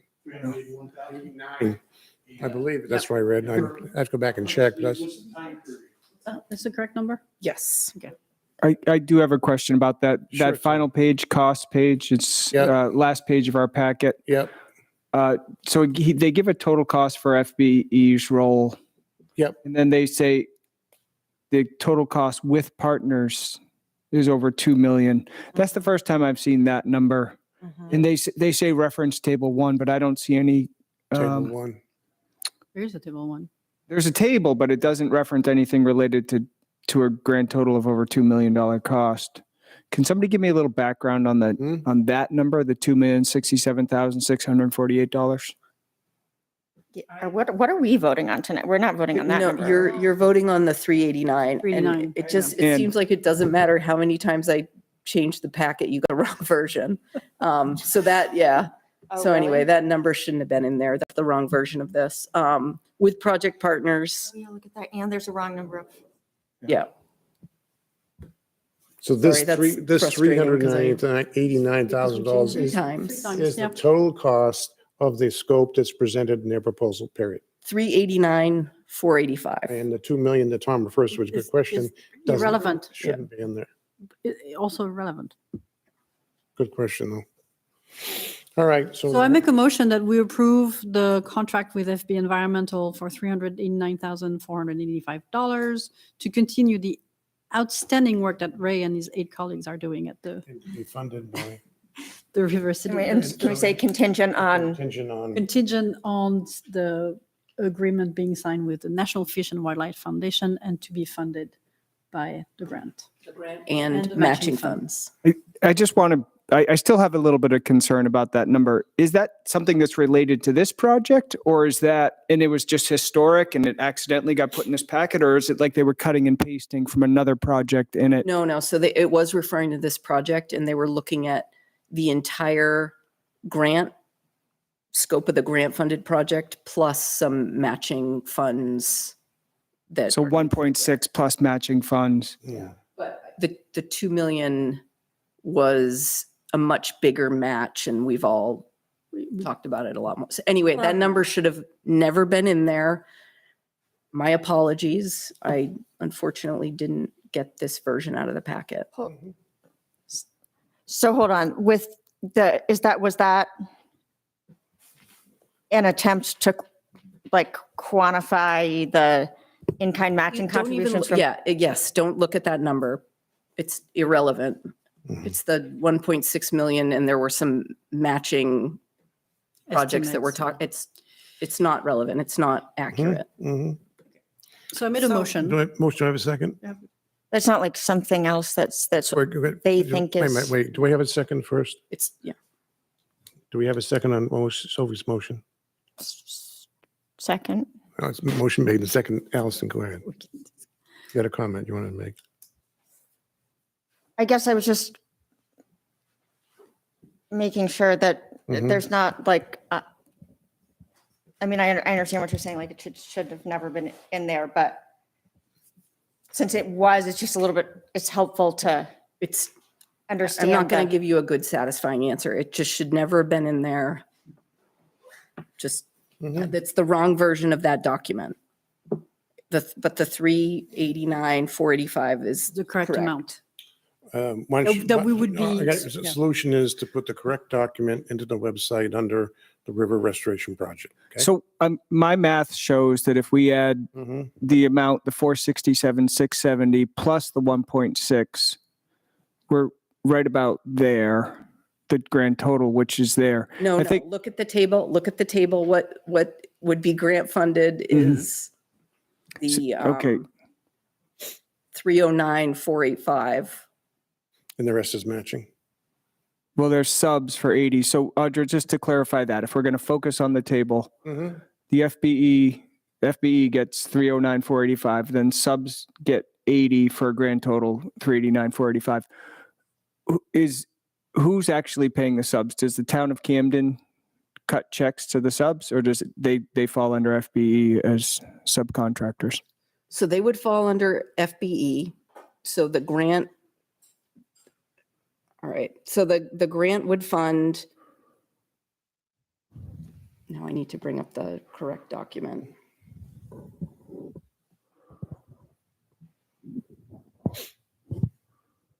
Because that included things like the, like a three-dimensional watershed model and. Right. That. So I'm just going to bring up the other one so I can answer your question. The grant money flows through the town of Camden, correct? Yeah. Yes. All of it. All of To your point, you're right. Sure, Yeah. checks, but Right, but then it's, what we don't want is for the town to have to manage a bunch of different. Right. That's Tom's point. That's for Tom's the- point, and I agree. We shouldn't be managing any consultants. That's what we have FB for. So the things that are going to be, the way that we're doing it, they're going to be responsible for all the subs. So we'll pay them that 389, 485 directly. And the match will be the Citizens Advisory Committee sets us 63,115, as well as the, I think it was the Technical Advisory Committee was match as well. Yeah. Which is the 29,554. from town funds. Yes. But we're not approving that part tonight, or we are? Because You're approving it all, that would be yes. contingent on the, That's the motion.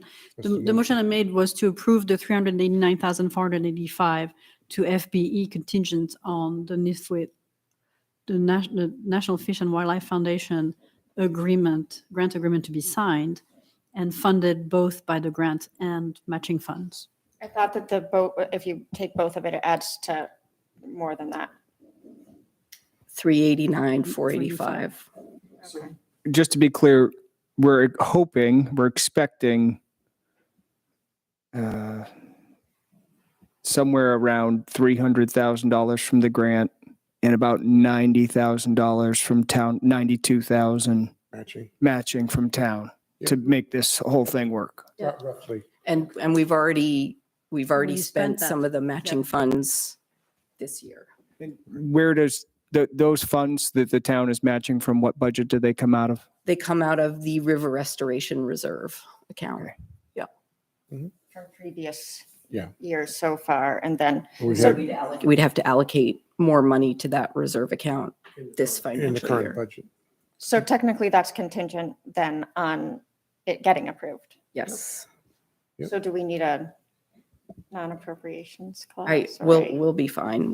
Yes, we can deal with that. Yeah. I mean, they should know that it's just like that. They do Work with know. towns all the time, I think. Yes, they do know. I don't think that's rocket science, but any more discussion on the motion that's been Yeah, I seconded? just had a question on task 2 on, in the table, the 63,115, the McGonagall River Citizen Advisory. What is that amount for? So that's for them staffing that committee and all the work that goes into that committee's operations and functions. And they're going to be doing facilitation, and they're going to be doing a lot of outreach events that have to do with the grant, like the speaker series that are happening now and organizing all of that. So is there any, is this committee going to stay the same in reading? And I've brought it up with a few people. Our charter states that committee members need to be residents of the town of Camden. So the committee members that are on here, they're not all part of Camden residents. Mhm. They do have a term, I believe, don't they? I don't believe that our charter says that. It does. In our charter, it actually does state Stephanie, that correct. town residents must be. So I think that might be for standing committees. Like planning board and ZBA and. No, it doesn't say, it says, members of boards must be residents of the town of Camden. Boards, yeah. Yeah, it's an advisory committee. Right. That was voted on by the select board. Right. Well, the charter is voted on by the town voters, not Right, us. so the voters assume that our committees are going to be made up of No, residents. unless it says committees, then if it says boards only, then it's boards only. But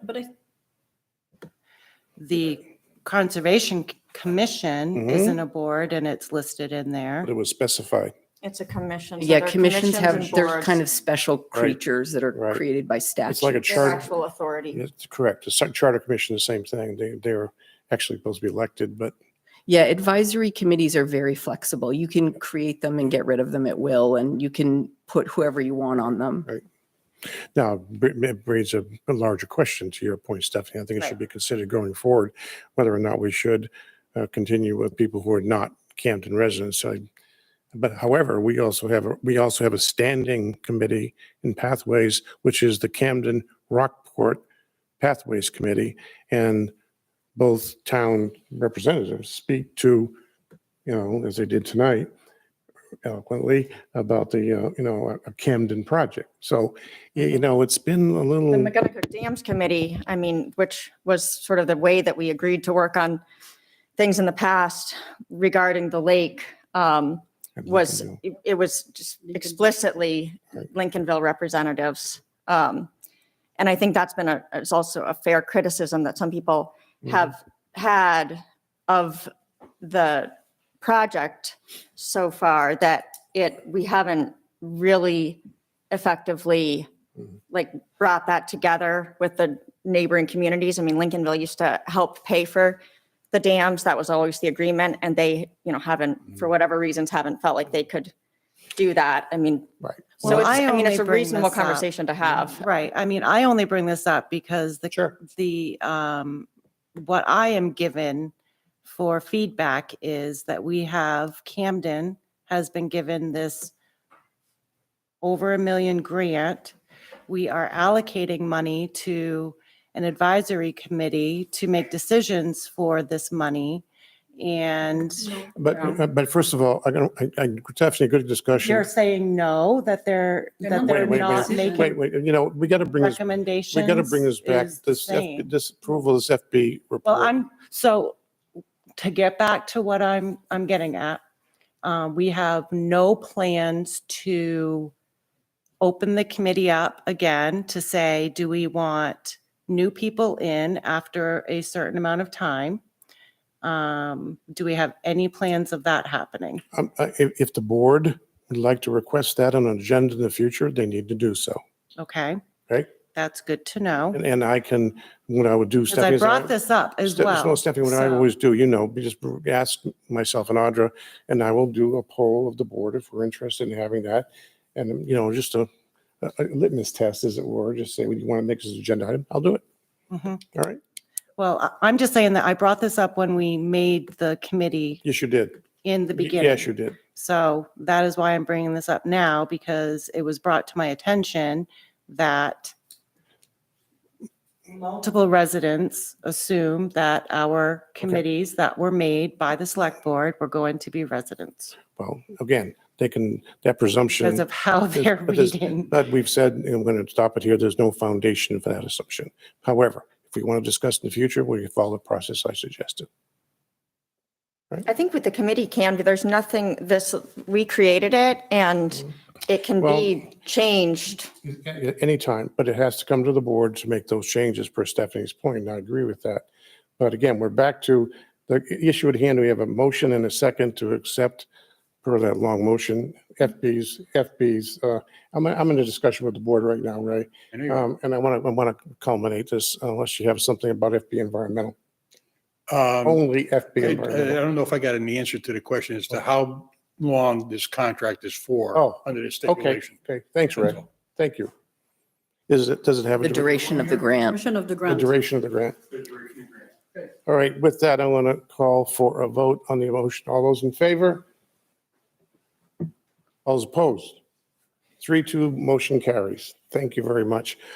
On to our last couple of items. First of all, Audra, do you want to cash in on some management reports, please? Sure. And I won't, I've got a report that I wrote, but I'll say probably the most important thing. Okay. So actually the Public Works Director was looking through MDOT's work plan for FY 24 and 25. Yep.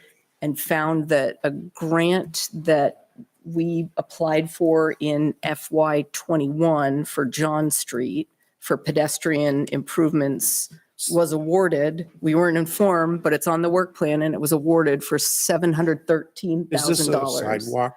For sidewalk, for pedestrian improvements. Wow. So $713,000 from the Elm Street intersection to Simonton Road intersection. Okay. To the stop sign. Yep. Cool. Yes. So that's awesome. Yeah, it's really Big chunk excellent. of change for a Which sidewalk. side of the road is it going to go on? The essential question. Yeah, that hasn't been designed yet. So that's kind of why we're not ready to go with it. So there's that chunk of money that'll be for sidewalk. We talked about the ARPA funds and how we're pulling a little bit out of it, but we'll have $500,000 total. Mhm. But still, given that it's a sidewalk, stormwater, Yep. sewer, that's not going to be enough money. So we're going to have to also apply for a MPI grant. So we have codes and planning For the working on sewer, that. for the sewer. It'll probably be for the stormwater because Oh. MDOT won't fund the sewer. I So wouldn't think so. it'll be mostly the stormwater Okay, and the road resurfacing or Oh. rebuilding. that's good news. Very good news. Thank you. We need So one of very those. We need a few exciting. of those. Yeah, it's awesome when your plans from 2 years ago work out. That was like the number one thing identified in the comprehensive plan as the area where we're supposed to be focusing on for growth. So it's like a long 713. time ago that people suggested that. That's Yeah. awesome. That's great. It was all part of that heads up program. Yep. Yes. Yeah. Does everybody remember that? Yes, I do very well. Yeah. And I distinctly remember Stephanie was there and Sophie you both were there before you were on the select board. Oh, at the middle school. Yeah. Yep. The old middle school. Great. Thanks, Audra. Thank you very much. What I spoke about. We did not. It just takes us a long, long time. That's it, Audra. That's the. Stephanie, you have anything for select board report? Um, Or do you want to wait a minute? I don't have to start with you. Give me a minute. Okay, Tom. As you know, there was a planning board workshop on Thursday. Uh-huh. Not only did they discuss the piers, but they also discussed marijuana retail spaces in Camden. Right. And that is also going to be part of the public hearing March 1st at 5 p.m. So I think this is as far as a public service announcement or getting this out to the general public, this is a couple of big changes for the town of Camden. And I encourage everybody to come March 1st at 5 p.m. to talk about the piers and talk about these would be ordinance changes that the planning board is considering about also marijuana retail establishments in Camden. Great. Good. That's a good way to get it out there. That'll be a fun meeting. Mm-hmm. Ms. Allison. One of the things I keep forgetting to mention that the Conservation Commission has been working on is identifying places where we can put up signs that say entering the McGonagall River watershed or entering the Goose River watershed or entering the, like you see in a lot of other places where you go into Belfast and it says entering the Belfast Bay watershed. So they designed a sign and have been working with some other groups. And then also we used to have in Camden, when you cross over a river or something and it says like the Penobscot River or this river, that we used to have, signs that would say that. So just little things that help. A lot of people don't know like just where the river goes. So they've been designing some signs and hopefully going to roll those out soon. Sounds great. Ms. Sophie. Well, I was on 3 committees last week and this week. So the cemetery committee had a good conversation about budget and, business as usual, basically, but it's a good committee. Sure. I always learn something in the cemetery committee. So I enjoy participating in those. I attended the library board of trustees. We went again over the budget and a few items, business as usual also. But I was surprised to learn that the library circulated over 200,000 items in 2022, which I find is an impressive number. And the Camden Public Library is the only 5-star library in Maine. And it's a landmark that's given to libraries nationwide. So our library is really a gem.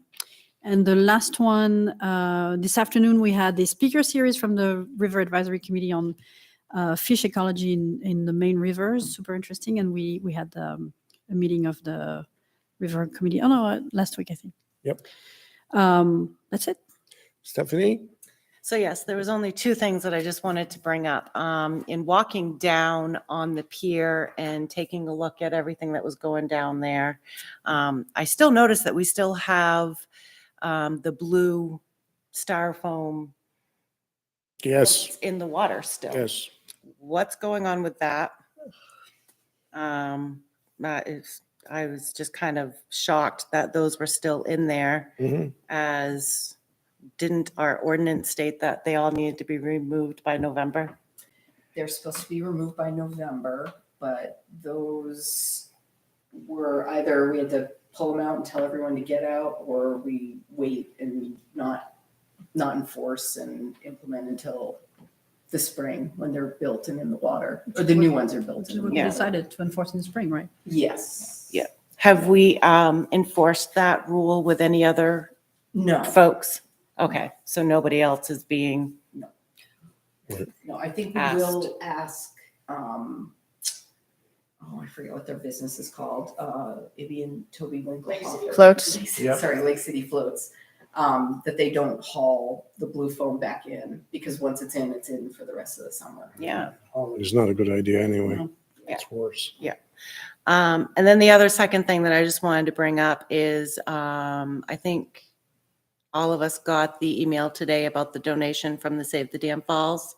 I think we need to get that on a discussion item at some point and decide. This has to go through, as I explained to them, has to go through Audra. She has to address maintenance items and make a report to us if she so desires and make her recommendations. That's the process that has to go forward. It's not as simple as just. Well, remember, you all passed a resolution saying that you wouldn't do. That is any correct.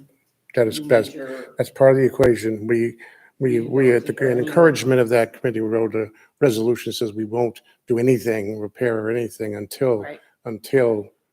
Also, when we stated that, we said that if there was any repairs that should be made, we could Right. still do it if we deem them to be cor- necessary. correct. And that's I what just think it should be something on somebody's radar it is. to. It is. It is.